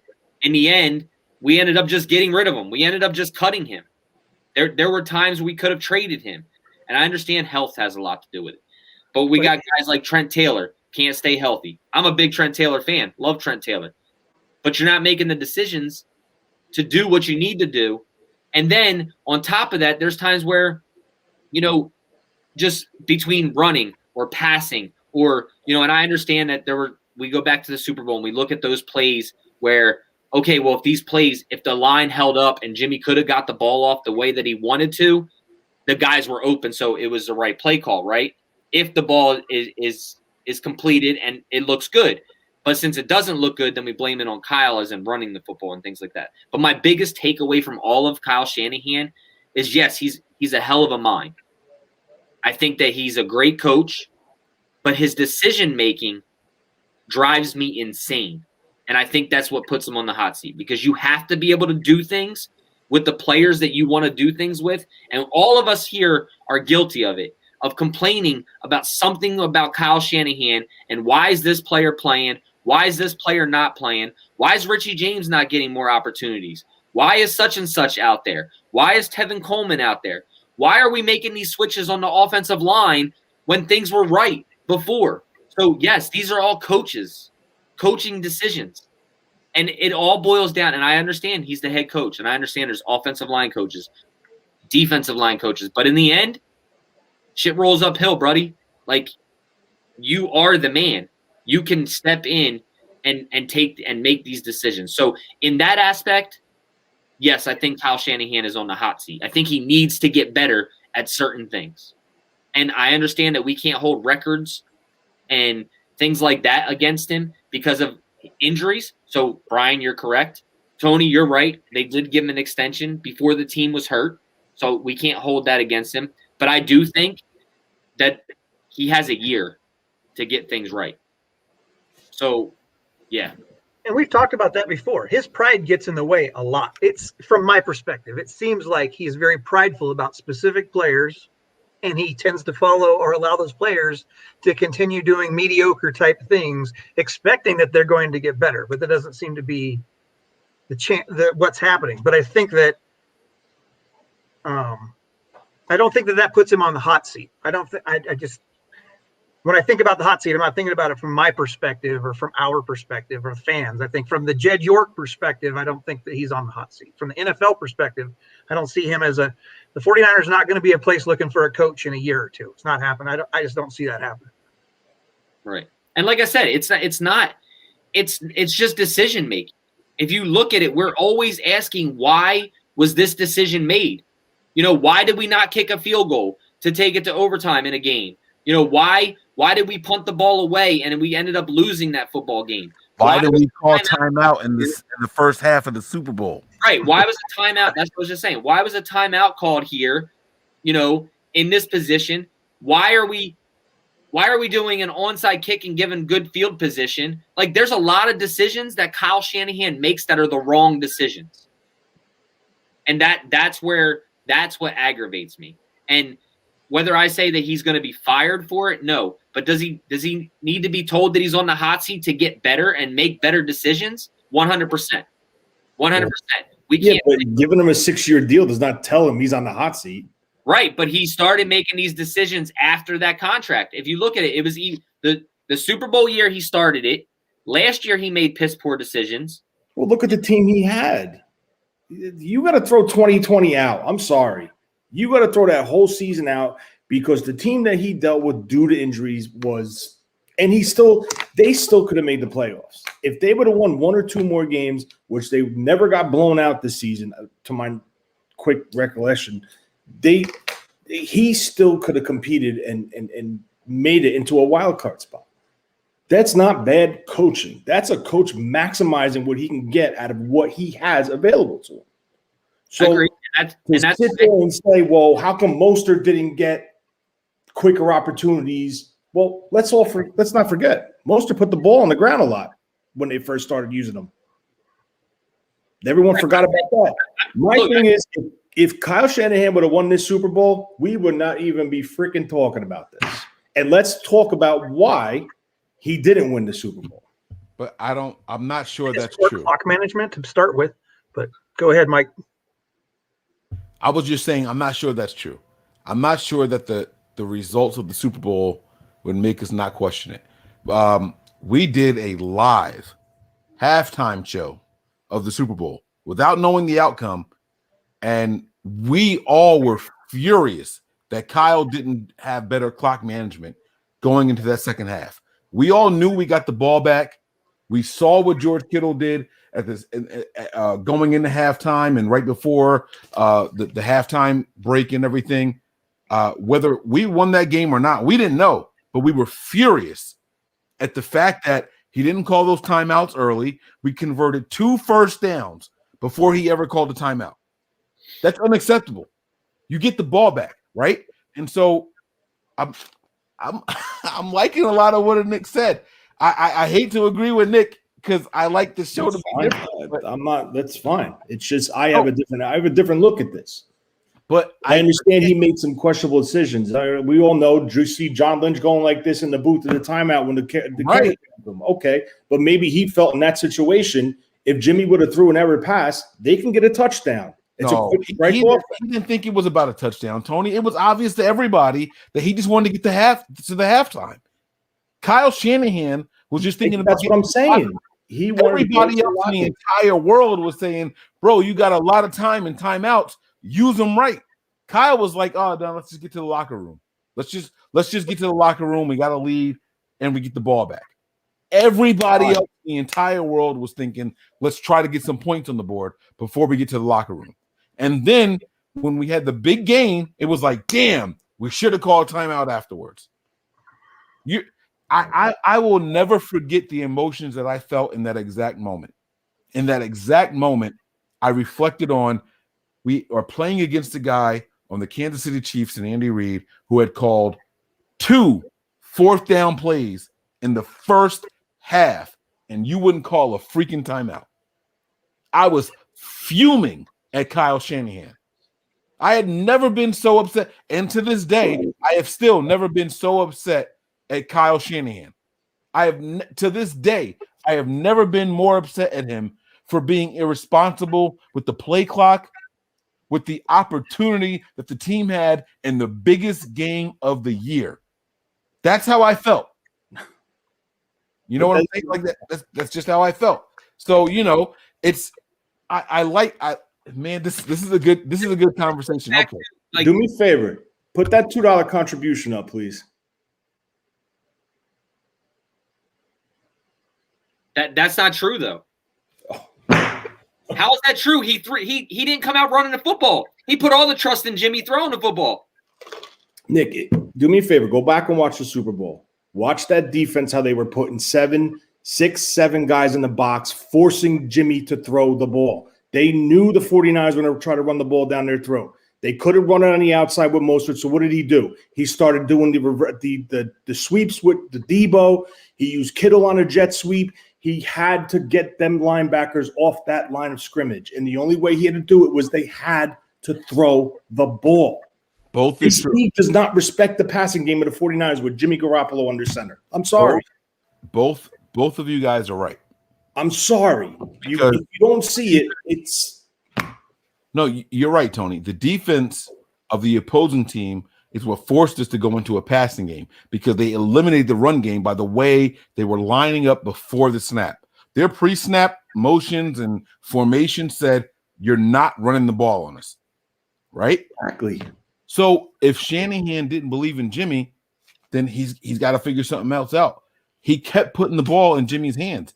He was designing short plays, intermediate plays, down the field plays, and he kept begging and praying that Jimmy would execute.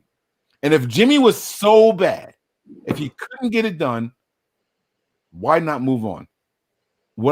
Here's what confuses me the most about this regime, and it's this. How is it that we were in on Tom Brady, but we weren't in because of money?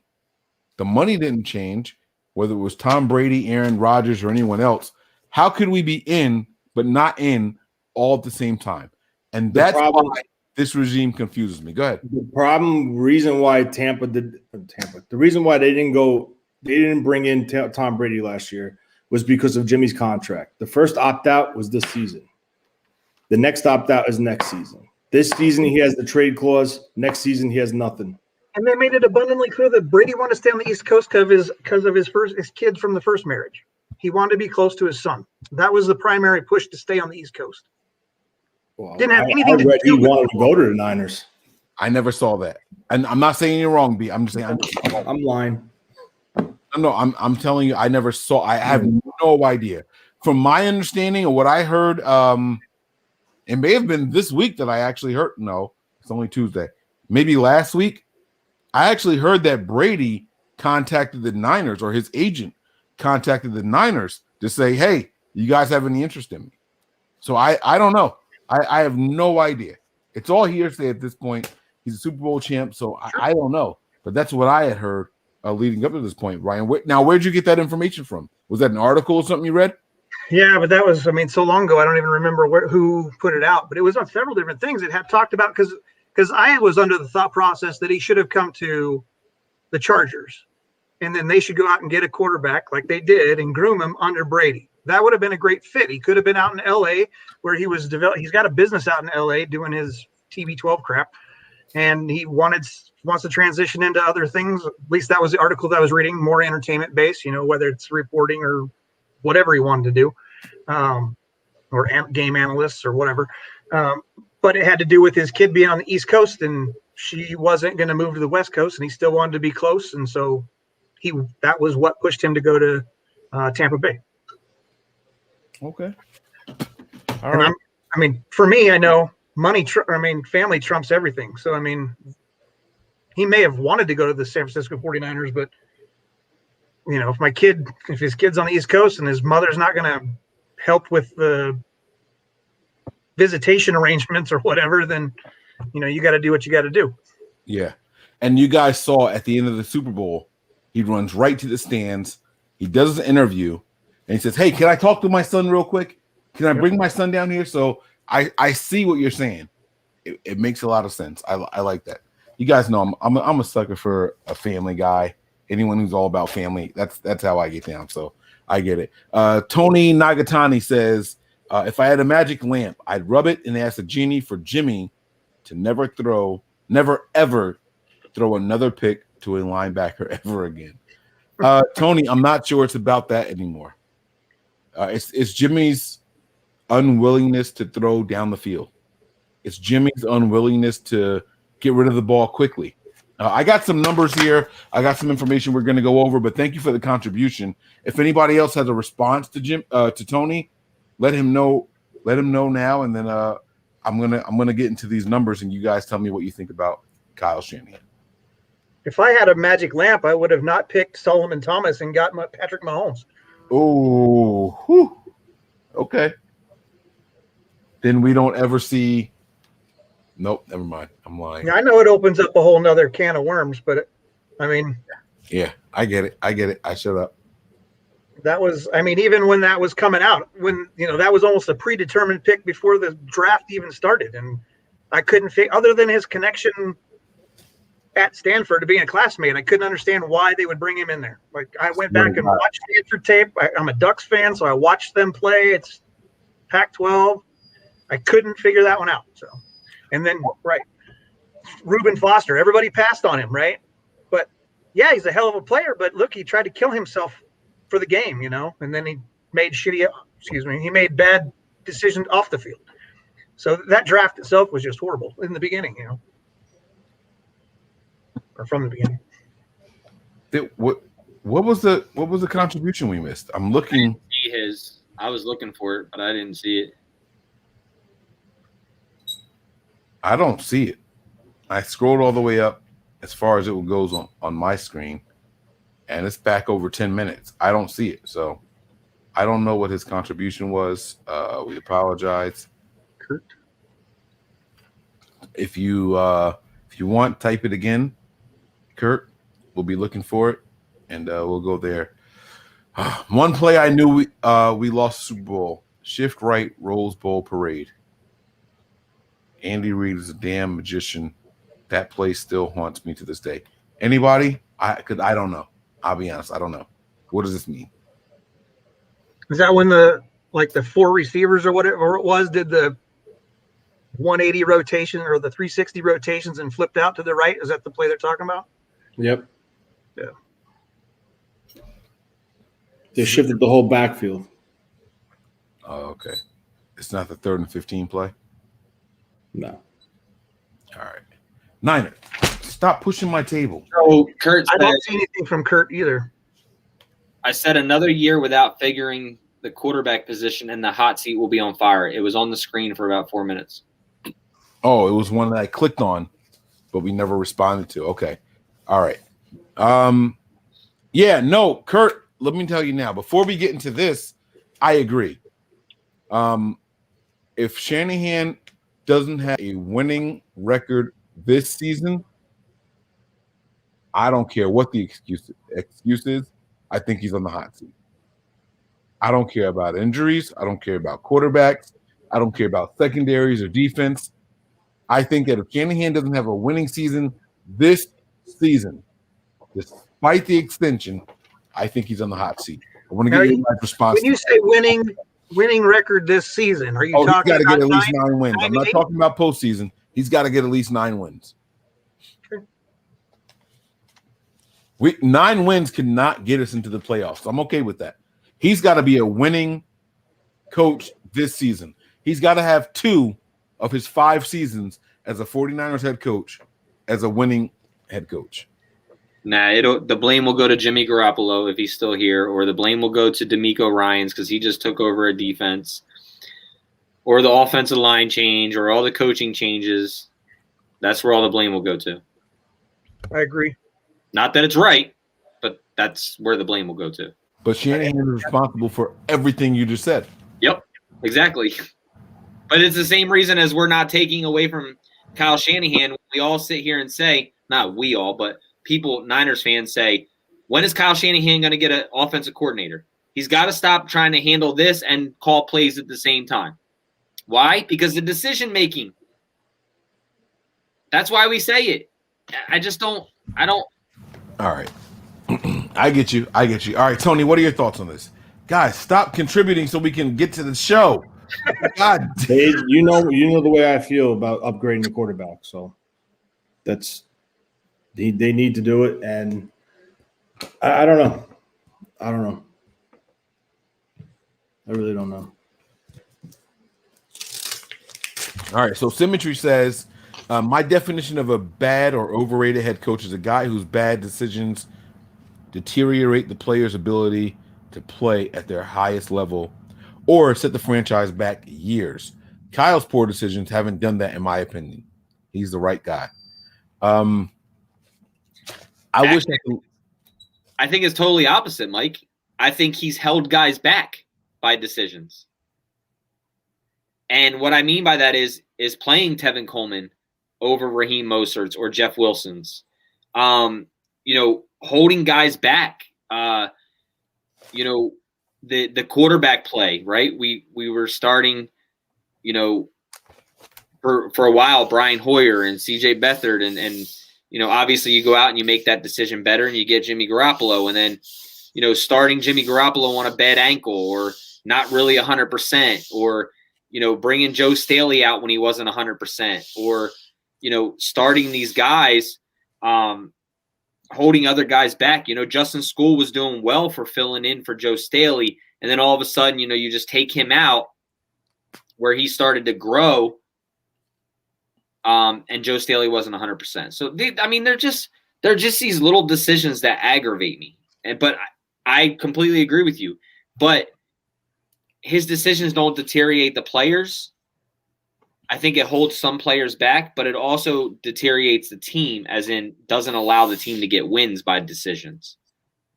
And that's, possession, time of possession, timeouts, playing the right player in the right situation.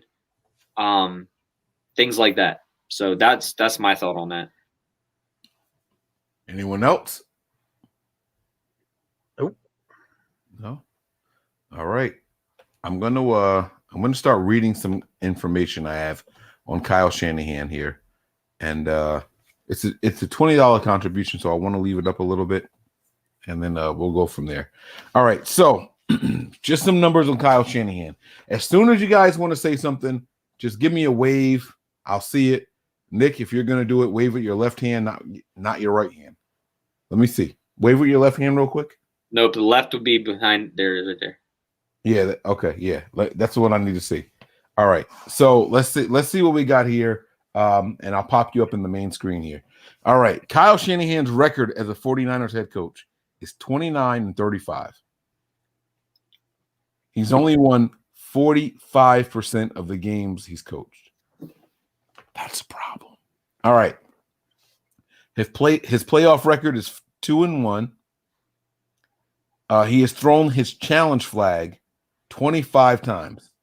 How many times do you think he has won a challenge? Let's go with Nick first. I'm going to go with 5. I'm going to go with 10. Might even be lower than that. How many times did you say he's thrown the flag? 25. Well, I want to say he's probably gotten over 50% of them. So let's go with 16, 17. Tony? You're on mute, man. You're on mute, buddy. Over 50%. Over 50. So you're saying 13 or more. All right. Tony, you're the closest one to it, man. He's got 14 out of 25 won. So that's what was that other contribution? Someone just popped it up there. Well. Yep. Oh, yeah. A mobile quarterback was coming. Yeah, Cleveland. I don't know that. I don't know that. Shanahan has never even signed an undrafted free agent that was mobile. So I don't know that. Here's where it gets interesting. I dug a little bit deeper. Okay. So here are yards per year. All right. So I'm going to start from 2017. I'm going to go to 2018, 2019, 2020, and I'm going to go with passing first. So the first 4 numbers we're going to hear are passing yards, 17, 18, 19, and 20. And then we're going to go to rushing yards, 17, 18, 19, 20. Listen to these numbers, okay? Yards per year. Passing, 3,925. That was 17. 3,867. 3,792. That's a Super Bowl year. 4,033. Okay? Let's stop right there. His numbers were all over the place, but the highest production for passing yards a year was this past season with 4,033 passing yards. That was between all of his quarterbacks. So Okay. 4,000 this year, 39 the year before. What was the 37 first? and then 38. No. 39.25 was his first year here. So 3,900. Okay. Then he went to 38.67. Almost 3,900. Then he went to 37.92. So it was high, less. This year, boom, back up higher than any other year. So he was only 3,700 yards on the Super Bowl season? Yes, his lowest passing yards of any year, his Super Bowl season. I'll tell you right now why. Okay. Healthy running backs.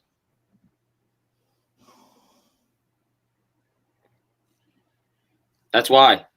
He ran. We'll go through the running numbers. What are they? I got you right here. Good question. So in 2017, he had 8 different backs who carried, or 8 different people who rushed the ball for 408 attempts in 2017. Carlos Hyde was the leading person with 240 rushes. In 2018, we had 11 different people carry the ball for a total of 423 attempts. Matt Breida was the leading person with 153.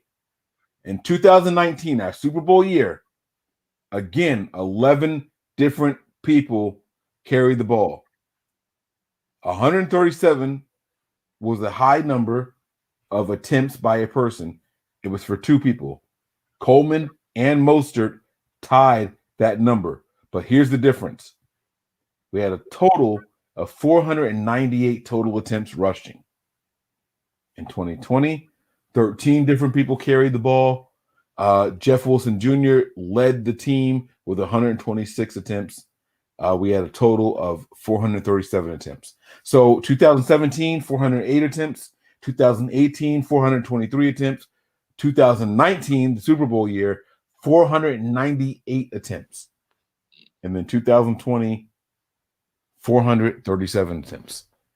All right, I don't like this view anymore. So those numbers jive. I mean, on years where he's has less passing attempts or passing yardage, he's got a higher percentage of run plays, right? Mm-hmm. When those numbers dip, when the running's not happening, he had higher number of passing yards, right? While he was getting his run game in motion and finding the right pieces, now that he's got the right pieces, that number came down during the Super Bowl year. And then last year with injuries and whatnot, it kind of was almost even, it sounds like. What was the total yards, though, for rushing that year? For rushing or total yards? Total yards. All right, so I got total yards. I got total yards for you. 2017, the 49ers finished with 5,587, so 5,587. 2018, the 49ers finished with 5,769, so 5,769. Higher. Super Bowl year was 2019. We finished with 6,097 total yards. And then this year, probably at most injuries ever, we finished with 5,922 yards. So what was the total rushing yards in 2019 Super Bowl year? 2,305, our highest of all seasons. And the lowest passing was that year, correct? Yeah. Yes, the lowest passing. Yep. So that was the run game. I mean, we know that. He'd rather run the ball. So when he's got an effective running game, then he pulls back on his passing. I mean, it's just – I'm not sure where we're trying to go with this. Well, I'm just giving you guys numbers. I want you to think about Kyle and tell me what you think. Because here's what I'm looking at, right? 55-87, 57-69, 60-97, that gets you to a Super Bowl, and 59-22. It tells me that Kyle was trending in the right direction, right? By his third year, 60-97, that's total yards, he got us to a Super Bowl. All right? But even in the year following the Super Bowl, it was 59-22, his second highest number. I think that had more to do with the consistent, wide receiver 1 and wide receiver 2 than we've had previously. Even though in 17 or in 18 you saw it come up a bit with the addition of Kittle, but not until, and then obviously he had a huge year during the Super Bowl. And then last year, even though Kittle was out for some games, we still had Ayuk in there who was doing damage on the, down the field. Yeah. And even, you're talking about the wide receivers, but I think the running backs and the quarterbacks also, even this year, with all those injuries, it was his second best year that was not a Super Bowl year. If you exclude the Super Bowl year, this would have been Kyle Shanahan's best year as far as yards on both sides of the ball. He's getting better to me with time. That's what I want to ask you guys about. I have rushing, I have fumbles, I have turnovers in his system, all that stuff. Like I got all of this stuff written down right here. I want to know what you guys think about Kyle Shanahan going forward.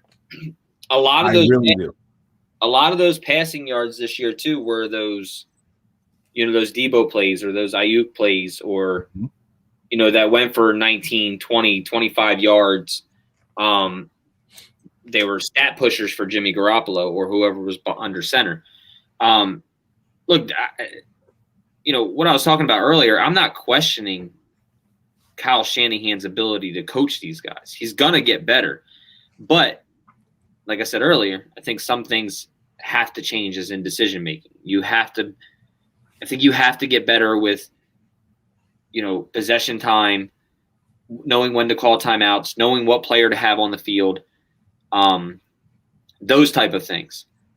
I said in the same phrase in there, Kyle Shanahan has the mind to be able to run this offense. And then it goes back to what Tony and Brian were saying, 100% health. Health has a big issue with it. If this team was healthy this year, Kyle Shanahan would have probably smashed those numbers of what he did last year because the health was there. How many games did Mostert miss this year? Jerick McKinnon was not anything we even imagined him to be. Mike called that on the money. Tevin Coleman was not healthy this year. Deebo Samuel was not healthy this year. Jimmy Garoppolo was not healthy this year. If you look offensively, statistic-wise, the whole damn team was hurt. And we still put up 5,900 yards. So what would this team have done with a healthier team? And that's where Tony and Brian are 100% correct. Come on, Tony. Give me something, man. You've heard a lot of numbers thrown at you right now. What is your take on Shanahan? Is he getting better? Is he getting worse? Or is he staying the same? He's getting better. It's only going to get better. And if they find a quarterback that can make high school level throws, it's going to explode. I'm sorry. I'm sorry. You look at those stats last year, they're padded by those shuffle passes, like Nick said. Shotgun, here you go. There you go. Go run 19 yards now. It's irrelevant. It's right there. Like if you can't, we ran the ball down Minnesota's throat right after Jimmy Garoppolo threw almost 2 interceptions. One hit the friggin' linebacker right in the head. Green Bay, we didn't pass the ball. I think he had total between the 2 playoffs. I think he had maybe 20 attempted passes. That's sad. Okay. Now he goes into the Super Bowl, and now all the Chiefs see is like they're going to run the ball. They're going to run the ball. They're going to run the ball. What do? They design a defense to stop the run, and they can't throw the ball. So if you get I'm not even saying a Deshaun Watson type quarterback. If you can get a quarterback, an NFL Andy Dalton type. Say it, Tony. Come on, bro. An NFL quarterback. If you could get him in here, just imagine what this offense would be. Who Matt Ryan was an average quarterback before Kyle went there. His second year in the system, he's an MVP. Like I don't know. I don't know nothing. I'm sorry. I stopped talking. Sam Darnold? Maybe. Listen, look at the track record. Tannehill left Gaze. What happened to him? All right, let's talk about it. Y'all brought it up. I wasn't going to do it, but let's talk about it. All right. So first, let's get this comment off here. John V again with another contribution. Thank you, John V. Touchdown Kinlaw. Let's go. I am literally watching the Rams game over here. So I can't show it for too long because then YouTube jumps in and blocks us. But Kinlaw just got his pick six fumble. What do you call it? Anyway. All right. So John V says, okay, so it appears that Kyle's system has taken a toll on his veterans, and his youth and newer additions have stood out from my observation as the season progresses. Doesn't seem like a question, but a comment. However, we can still respond to this. Do you guys agree or do you guys disagree? Because I personally feel like the veterans have progressed and the rookies are kind of just teetering along. What are you guys' thoughts on this here? As far as what injuries? He didn't say. He said the system. And I'm looking at production for the veterans versus production for the rookies. I think K'Wan Williams had his best season, right? I think Akella Witherspoon had his best season. Jason Verrett had his best season. Hyder, these are all veterans that had their best season, right? You flip to the other side of the ball. George Kittle did not have his best season. However, Deebo Samuel probably had his best season. We realized what Deebo could do, right? Mostert was effective, but not as effective. So that goes to John V's point. How do you Kendrick Bourne did not have his best season. How do you guys take what John V said here and interpret it? Taking toll on his veterans. I don't know. I don't know how to answer this. I really don't. Brian, what do you think, man? As far as it taking a toll on the veterans, I mean, I kind of understand where he might be coming from there because, like we talked about before, Kyle's got his guys, and whether they're doing the job or not, he leaves them in there to play, and keeps them on this team for some reason. But as we've seen, you get Deebo in there, things, first of all, you get Kittle in there. The game changes a little bit for us. The next season, you add Deebo, you add Emmanuel Sanders, things change a little bit. I know he's not a youth, but this year you get Ayuk, you throw him out there. I think it just keeps getting. You see the bigger advances or bigger productions from your youth, but he continues to wear on his veterans for whatever reason. So I don't know if that answers what he's asking, or because, like you said, it's kind of like a statement. Yeah, I get it. Nick, do you have any thoughts on this, or? I mean, they kind of hit it on the head, but it's. Yeah.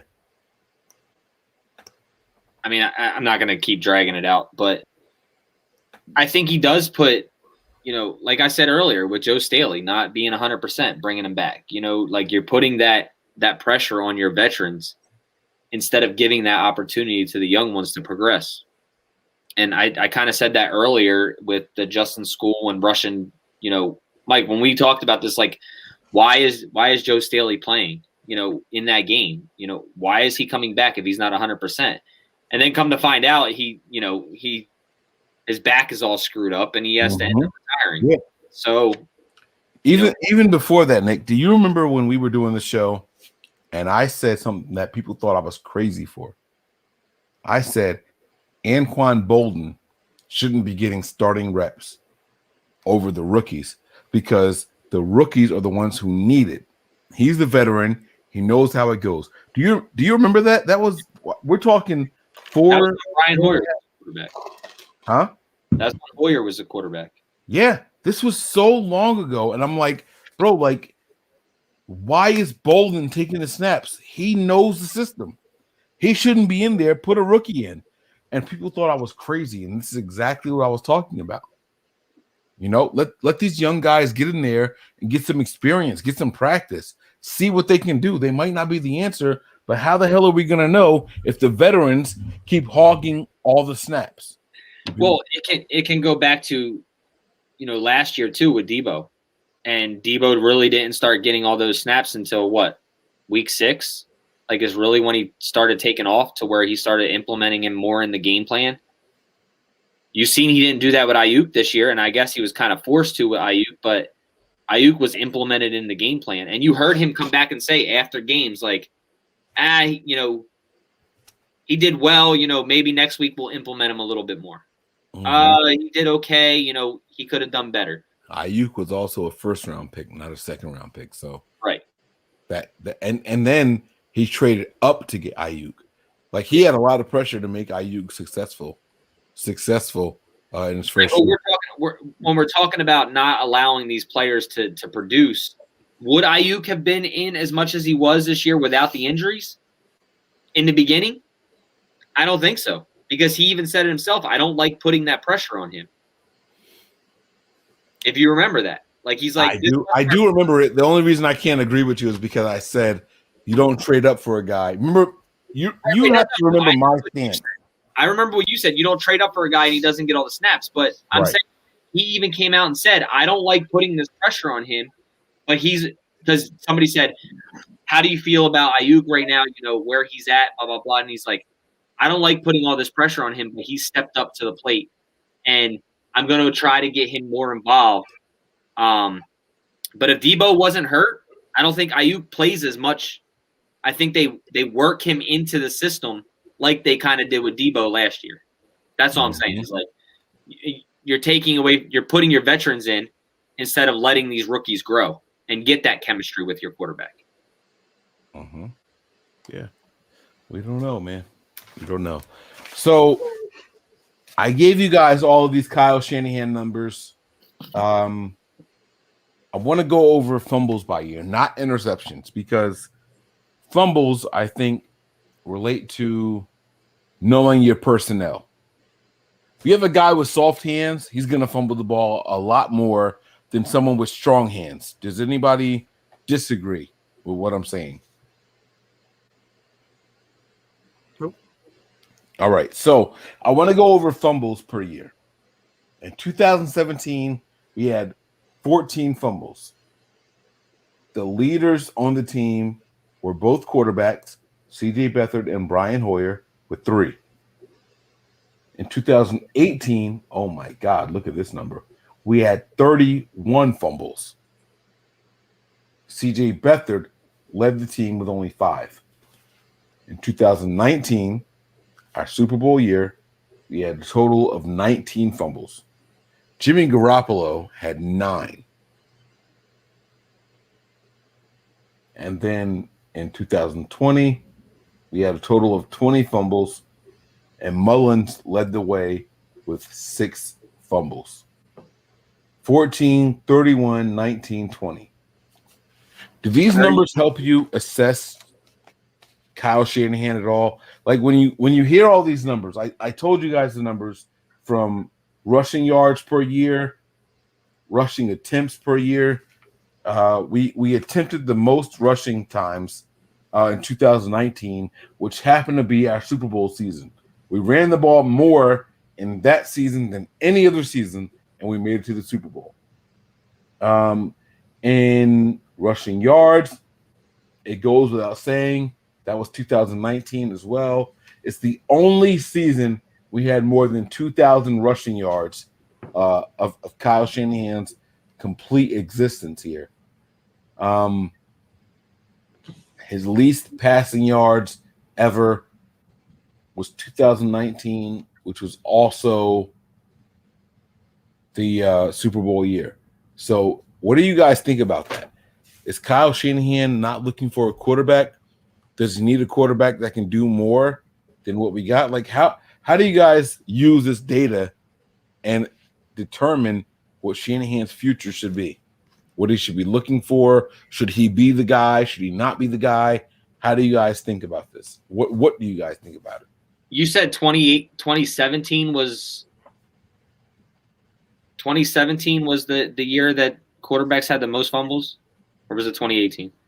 No, in 2017, 31. In 2018, we had the most fumbles on the team, but CJ only had 5. Okay, but that was the year that we only had 7 takeaways, right? Compared to 31 giveaways. Oh, I didn't pull that up here. I can tell you though. Hold on. Right? That was the year that we had no takeaways. Yeah, Then that was a really bad year. Yeah, the percentage was like horrible. Yeah. I was just going to see who was our quarterback coach in that year. Because it wasn't Scangarello. Was it Ryan Day? 2018. Was it Ryan Day? I got you. Hold on. Our quarterbacks coach that year. Let me click on roster. Boom. Oh, we got offensive scheme. Other note. Quarterbacks coach was Rich Scangarello. Oh, it was Scangarello that year. In 2018. Yeah, I wasn't sure if it was Scangarello or Ryan Day. Who was back now, right? Scangarello. Yep.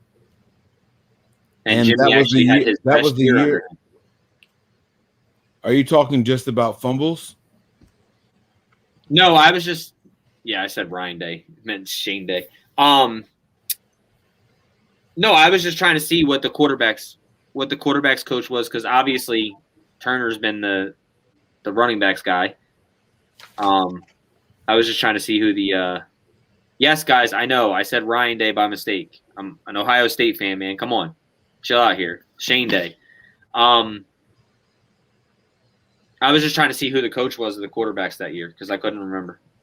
All right. It's crazy. You can't make a mistake with them. They're on top of it. I know. It is what it is. I don't give a shit what they think anyway.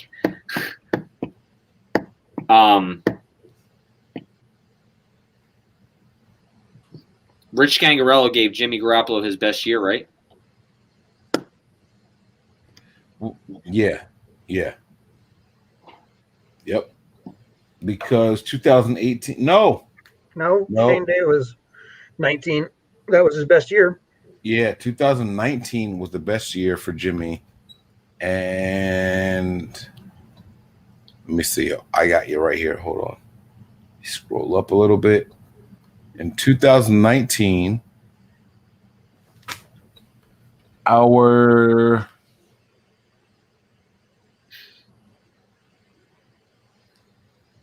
it's not listed. Hold on. Where do I see more? 2019. I swear to God, it should be Scangarello. Hold on. No, it was Day. It was Shane Day. No way. Yes. Don't say that. Don't say that. I'm going to get so sad all over again. Was Scangarello really gone last year? He was the offensive coordinator for the Denver Broncos in 19. Oh, no. Oh, my God. It doesn't say on this site. All right, hold on. I got you. Hold on. I guess my question would be, what are you trying to project from fumbles? Because I think the first two sets of numbers that you gave us tell us a lot about what Shanahan's doing. And when you talk about fumbles and you're throwing out the names of who was the leading fumbler on the team, but if it was a quarterback, that has a lot to do with, was it at the mesh point? Was that a strip sack? Was that, something else going on? Or was it just blatant, run and then they fumbled the ball? There's a lot of different things that go into that, I think. So I can't just say that because Jimmy had 10 fumbles in 2019 or whatever the stat was, that's a detriment to Kyle because of that. No, I get what you're saying, man. I do. I understand what you're saying. I just put the numbers in there just because it was a stat that I could track. That's all. It wasn't for a rhyme or reason. I just went with it. And Scangarello was not with the Niners in 2019. He was with Denver. Yeah, so I wasn't sure who had a better year, 2018 or 2019. No, it was definitely 2019. And Jimmy only played 3 games in 18. So we can't even say that Jimmy needs Scangarello back. Right? Like we can't say that. Scangarello was here, what, 17 and 18? Yeah. 18 and 19 and 20. Yes. All right.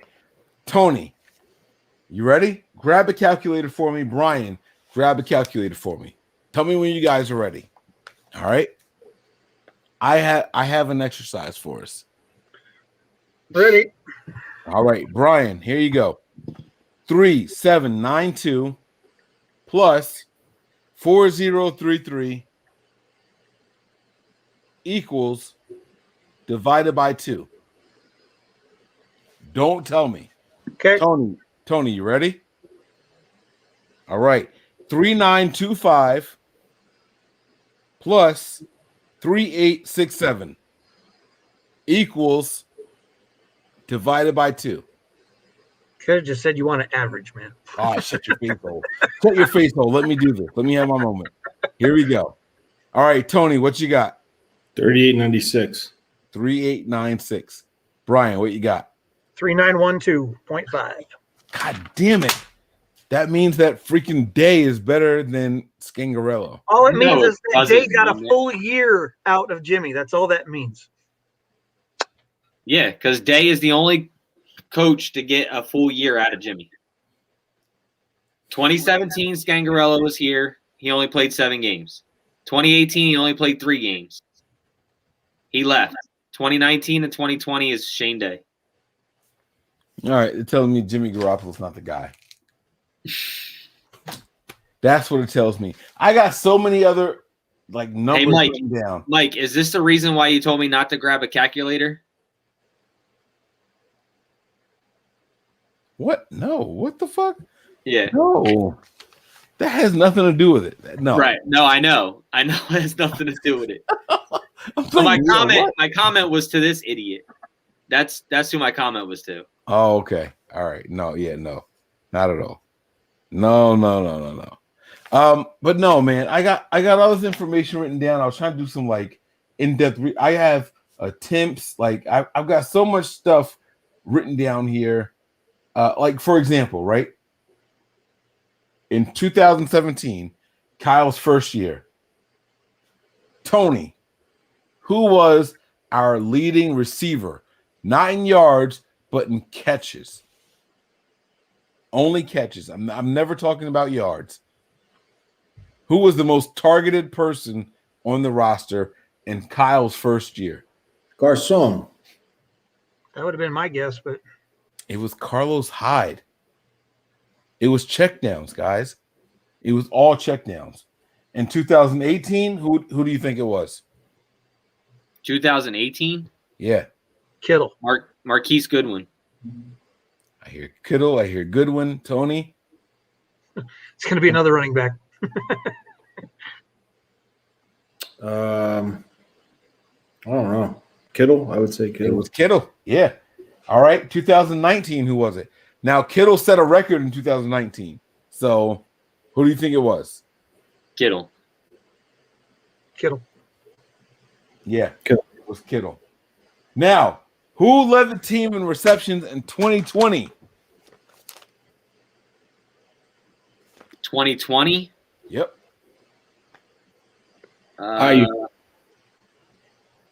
In receptions? Yeah. I'm going to go with Ayuk. 2 for Ayuk. I was going to say Bourne, but I don't know his actual numbers. Bourne might be. Yeah, it was KB. It was Ayuk. It was Ayuk. He had 60 receptions in 2020. So how many? Huh? How many did he have? 20. I'm sorry, 60. How many did KB have? I don't have that. Come on, man. You fucked me up, man. God damn it, Nick. Well, I think he had damn near 50. That's what I said. Before he dropped.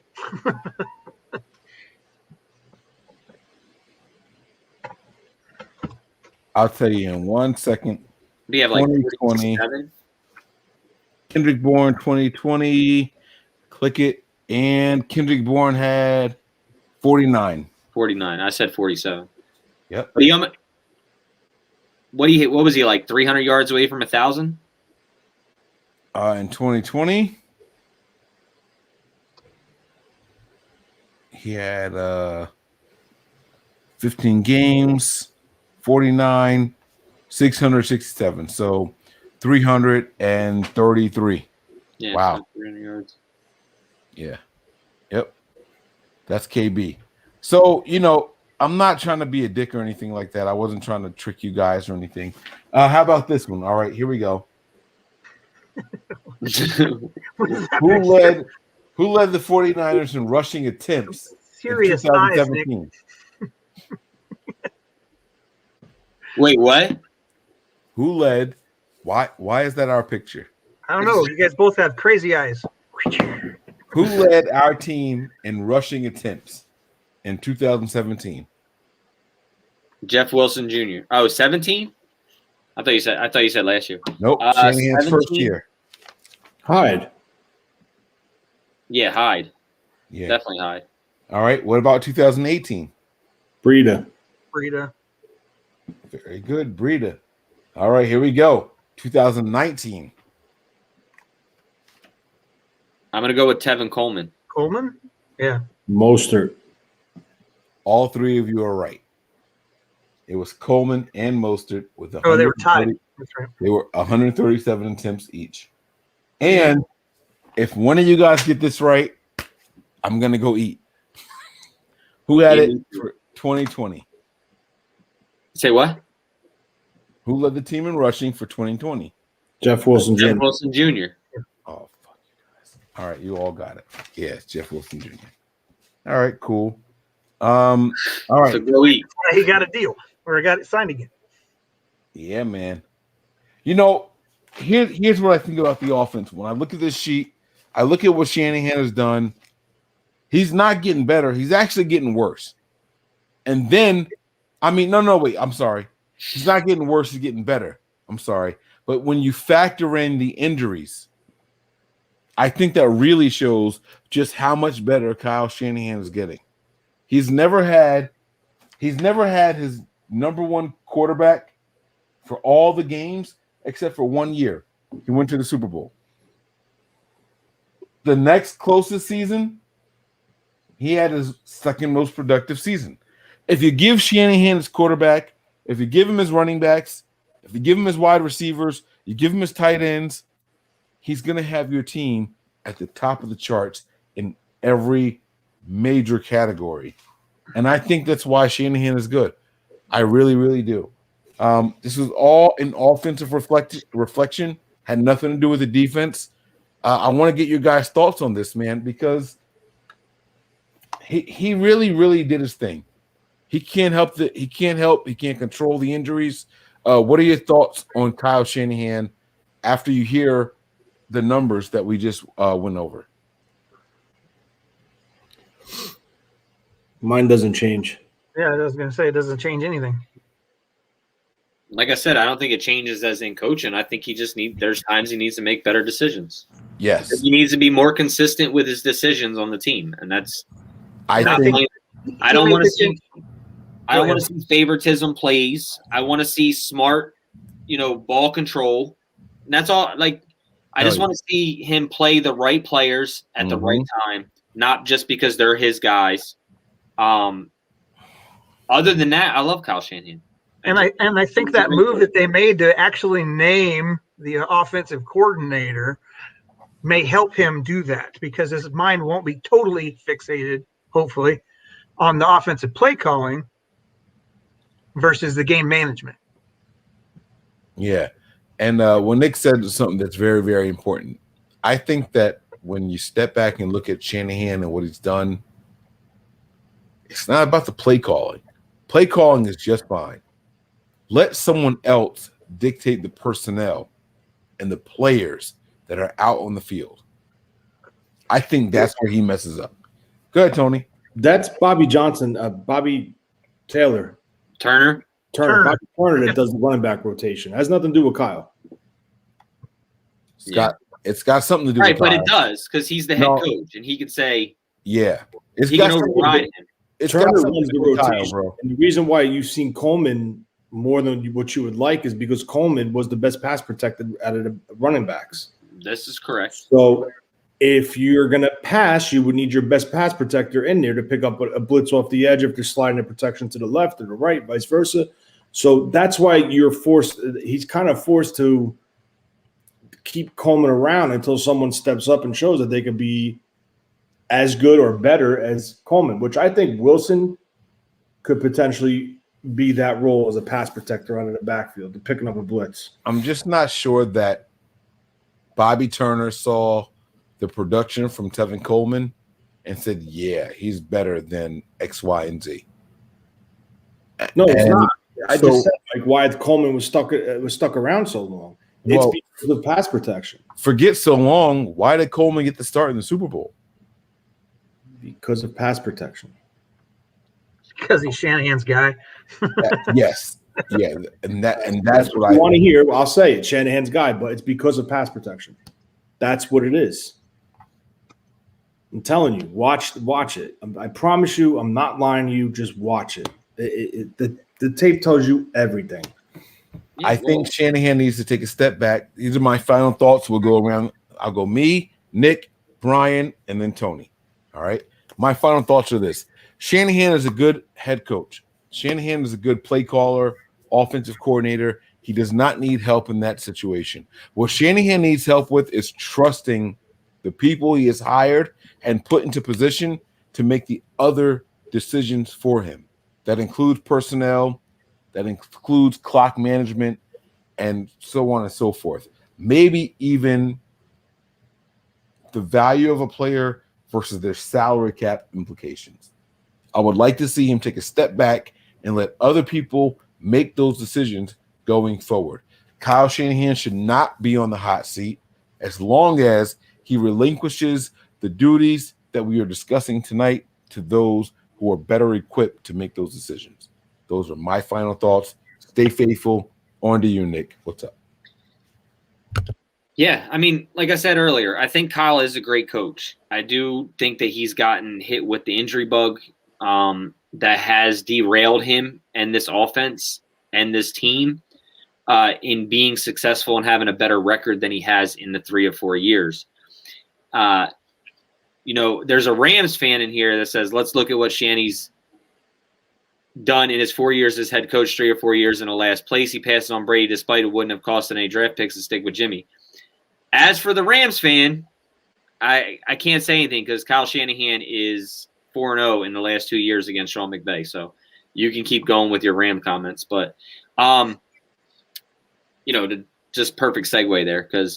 But, yeah, I mean, he's a great coach. Like I said, are there things that I want him to do better? Yes. Is there things that I want a lot of people in this world to do better? Absolutely. Whether it's coach, players, whatever.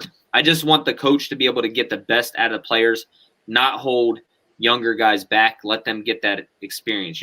I love Kyle Juszczyk, but don't use Kyle Juszczyk on a 3rd and 1. Use Jeff Wilson. He's a power guy. He's going to power you through. He's going to get, you know what I mean, compared to Kyle Juszczyk. So little things like that. But Kyle Shanahan, he's like Tony, you said here earlier, they just gave him a 6-year contract. He ain't going nowhere. But I do think that things will start to heat up if he gets a healthy team next year and a team in place and he doesn't finish with 9 wins. I do think that seat will start to heat up. So that's it for me. And I would agree that seat's going to get a little warm, but I think he's got 2 more years before they even think about replacing him, if that's even in the cards. But I agree with you 100%, Nick. I think that the areas that he can get better in, that personnel management, the decision-making, those are definitely places that he can improve in. And I think that just as we talked about in previous shows, that taking that step to name an offensive coordinator, even if it is just a name, I know that he's going to step up. McDaniel's going to step up and do a good job for that in that role, and to take some of that stress or that take some of those responsibilities off of Kyle's shoulders is going to end up helping Kyle in the long run to be the coach we want to see him be, and hopefully learn to do the things that we want to see him do better to accomplish that. And so I think that that's a huge step. Pride gets in the way a lot for Kyle. It seems like, like putting people in the doghouse is not how you fix situations. You either fix what's going on or you cut them from the team. Otherwise they're just a detriment when you could have another body in there that could be doing something better. Give somebody else a chance. Don't stick to the people that you had previously at other teams or, whatever, these relationships that you've had. You don't bring those guys in, to continue to just be the same as they were. If they're not getting better, they're not helping you be a better head coach. So, I think that he will improve. I think with the movement of having McDaniels in there, as a coordinator, I think that's going to help a lot. Yeah. As far as the McDaniel thing, I think that they promoted McDaniel to the offensive coordinator spot to protect him from going elsewhere, because there's rumors saying Miami was interested in him. Somebody else was interested in him. I think Seattle wanted to interview him. So I do think he'll be hands-on, but when they promoted a guy to a passing game specialist this week, it kind of showed me that they're right back to where they were. He didn't want to lose two of his top lieutenants, so he had to make him the offensive coordinator. I think he will be involved more than he was last year, but I don't think he has full play calling duties. What else would I say? As far as is Kyle the perfect guy? No one's a perfect coach. Bill Belichick isn't perfect. Bill Walsh wasn't perfect. Bill Walsh was almost fired 3 times by Eddie DeBartolo. So there's no perfect coach here. But what I will say is you could throw all the poor decisions and the favoritism right out the window. The most important thing, this team did not quit on Kyle this year. Kyle came here and built a locker room, changed the culture of a losing franchise from day one he stepped foot into this building. So you know what? Just based off of that, he's my guy, and I'll stick with him all the way through. Well said, Tony. Well said. I like it. And I think that everybody in the locker room agrees with you, man. I don't think there's a single player in this locker room that is giving up on Kyle Shanahan. Not a single one. So we will see what happens. Hopefully they can keep the troops influenced and keep them positive. And we're going to go from there, man. You know, it's a long offseason, faithful. Strap in. Be ready for the breaking news and be ready for the breakdowns. It's almost mock draft season. We're going to be here really quick, guys. Give me a thumbs up or a thumbs down. Or you can give me a neutral, the little sideways thing. Does not having a combine help or hurt the players in this year's draft? Not having combine help. That's all you want is a thumbs up or a thumbs down? Help, hurt, or doesn't matter.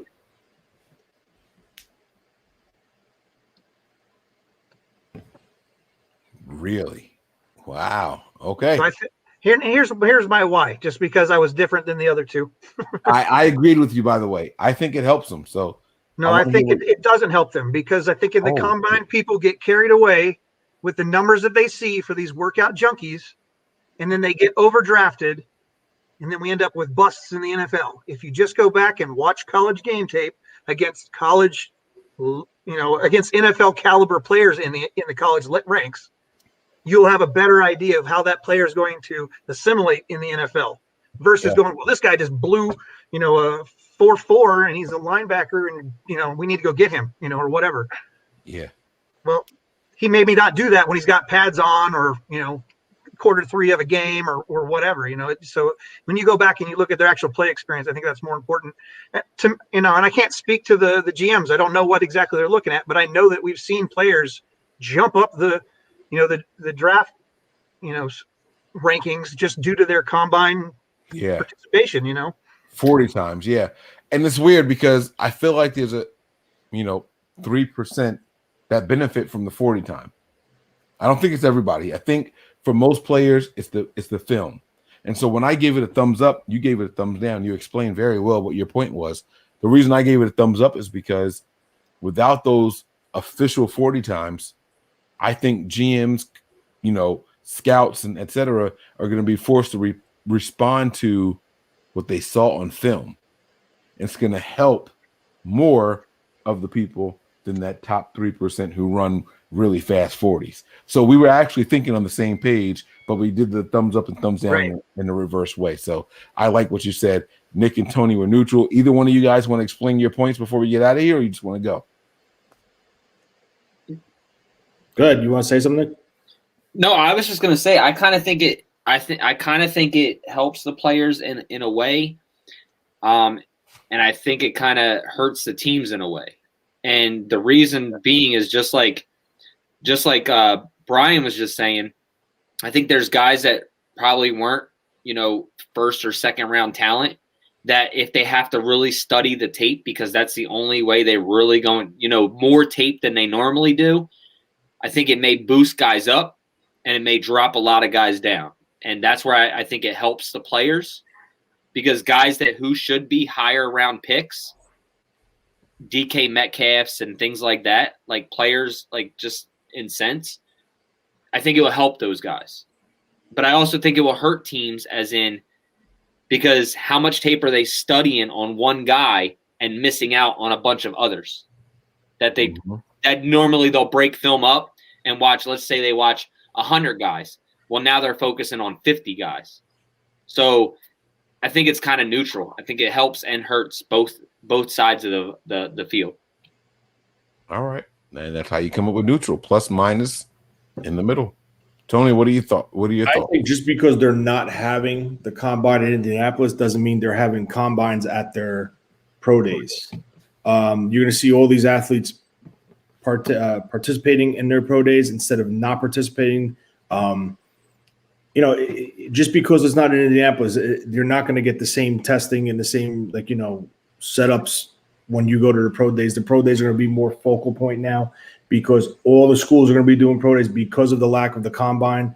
But the only thing which I was kind of on the fence with, what I don't like about it, is the one-on-ones, the 15 minutes in the room with the athlete.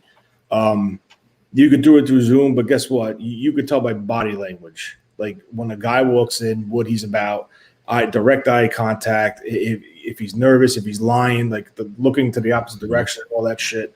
But the perfect example was DK Metcalf. He walked into the room with no shirt. He took his shirt off and stood there like He-Man. And they didn't like that. They didn't like that, how he presented himself. They didn't get a good Seahawks liked it. Well, good for the Seahawks. Keller Witherspoon shut him down last year. It's all right. He even took his shirt off with him. Right. Oh, yeah. But that clown, please. That's why I'm kind of like that 15-minute window that they have in the rooms and their one-on-ones. That's what I think. They still could do it at the pro days, but it's not going to be private. It's going to be more like fucking suck. 6 feet apart, talking with a mask on. So that's what I think about it. All right. Tony said, "It's going to do it." You guys might not be wearing pants. We don't know. Because he's talking about Zoom players. People will just dress up in a suit up top. You can't see it. No, I've seen it. I've seen it in real life, man. I've seen it in real life, so I know exactly what he means. Denise contribution, thank you for it. She said Kyle is young and still learning, but given time, Kyle will be the next Bill Belichick. And I'm inclined to agree with Denise, so thank you for the contribution. We really, really appreciate you. That's going to do it for us here tonight. Thank you guys for checking us out. We will be back in 2 days, guys. So it's Tuesday. Look for us on Thursday. Can't wait to do the same exact thing with John Lynch. Is John Lynch overrated? Go ahead, Brian. What's up? One last thing. Just if you guys get a chance, or if the chat get the chance, if you go to overthecap.com and you look at the salary cap calculator, you can go in there and you can add any free agents you want to add, do their contracts. I know you have to have some idea or look at previous contracts to get an idea how to work those out. But if you go through that process, you can get to the point where you got, 80 guys on the team. You got to save spots for those draft picks and, some undrafted free agents. But it's an awesome tool to go in there and just to look at to see what's possible with the numbers that are currently out there. So again, but yeah, that's it. I just wanted to throw that out there. If somebody's got a Saturday, they're not doing anything or wanting to play around with some numbers, that they can go to that site and look at the salary cap calculator, and it's actually kind of fun if you have the time to mess around with it. There you go, man. Salarycap.com, right? Overthecap.com. Over the cap. I was just kidding. And it's the salary cap calculator is the tool that you're actually looking for to pull it up. Shut up, Nick. I knew he said salary cap in there somewhere. It's a salary cap calculator on overthecap.com. Did you eat yet? He hasn't got to eat yet. Did you eat yet? No. It's in the microwave. You need to go eat some. It smells great, bro. Oh my god, it smells so good. As for Thursday, if it snows again, I'm probably out. But I'm hoping it doesn't. But Nothing But Niners will still be going live, so make sure you guys tune in. Check us out. We will bring you guys the John Lynch version of if he's overrated or not, and that one he's a Hall of Famer. Is he overrated? He's a Hall of Fame player. You're right. Yeah, but we're judging him as a GM, so He is a Hall of I Fame don't know player. about that. I don't know about that, Lynch. Kyle Shanahan is the head coach. We came out neutral. We're going to let him rock out for a little bit more. I don't think any of us believe that Kyle Shanahan is overrated, but it was close. It was cutting him pretty close. I think he edged it out, and that's going to do it for us here tonight. Can't wait to break down John Lynch and see what we all think about him on the next episode. So stay tuned. Notifications on. Make sure you guys subscribed and tell somebody about the Nothing But Niners crew. Tell them you want to go over there and listen to them talk about, what Breezy's doing in the offseason. I don't know.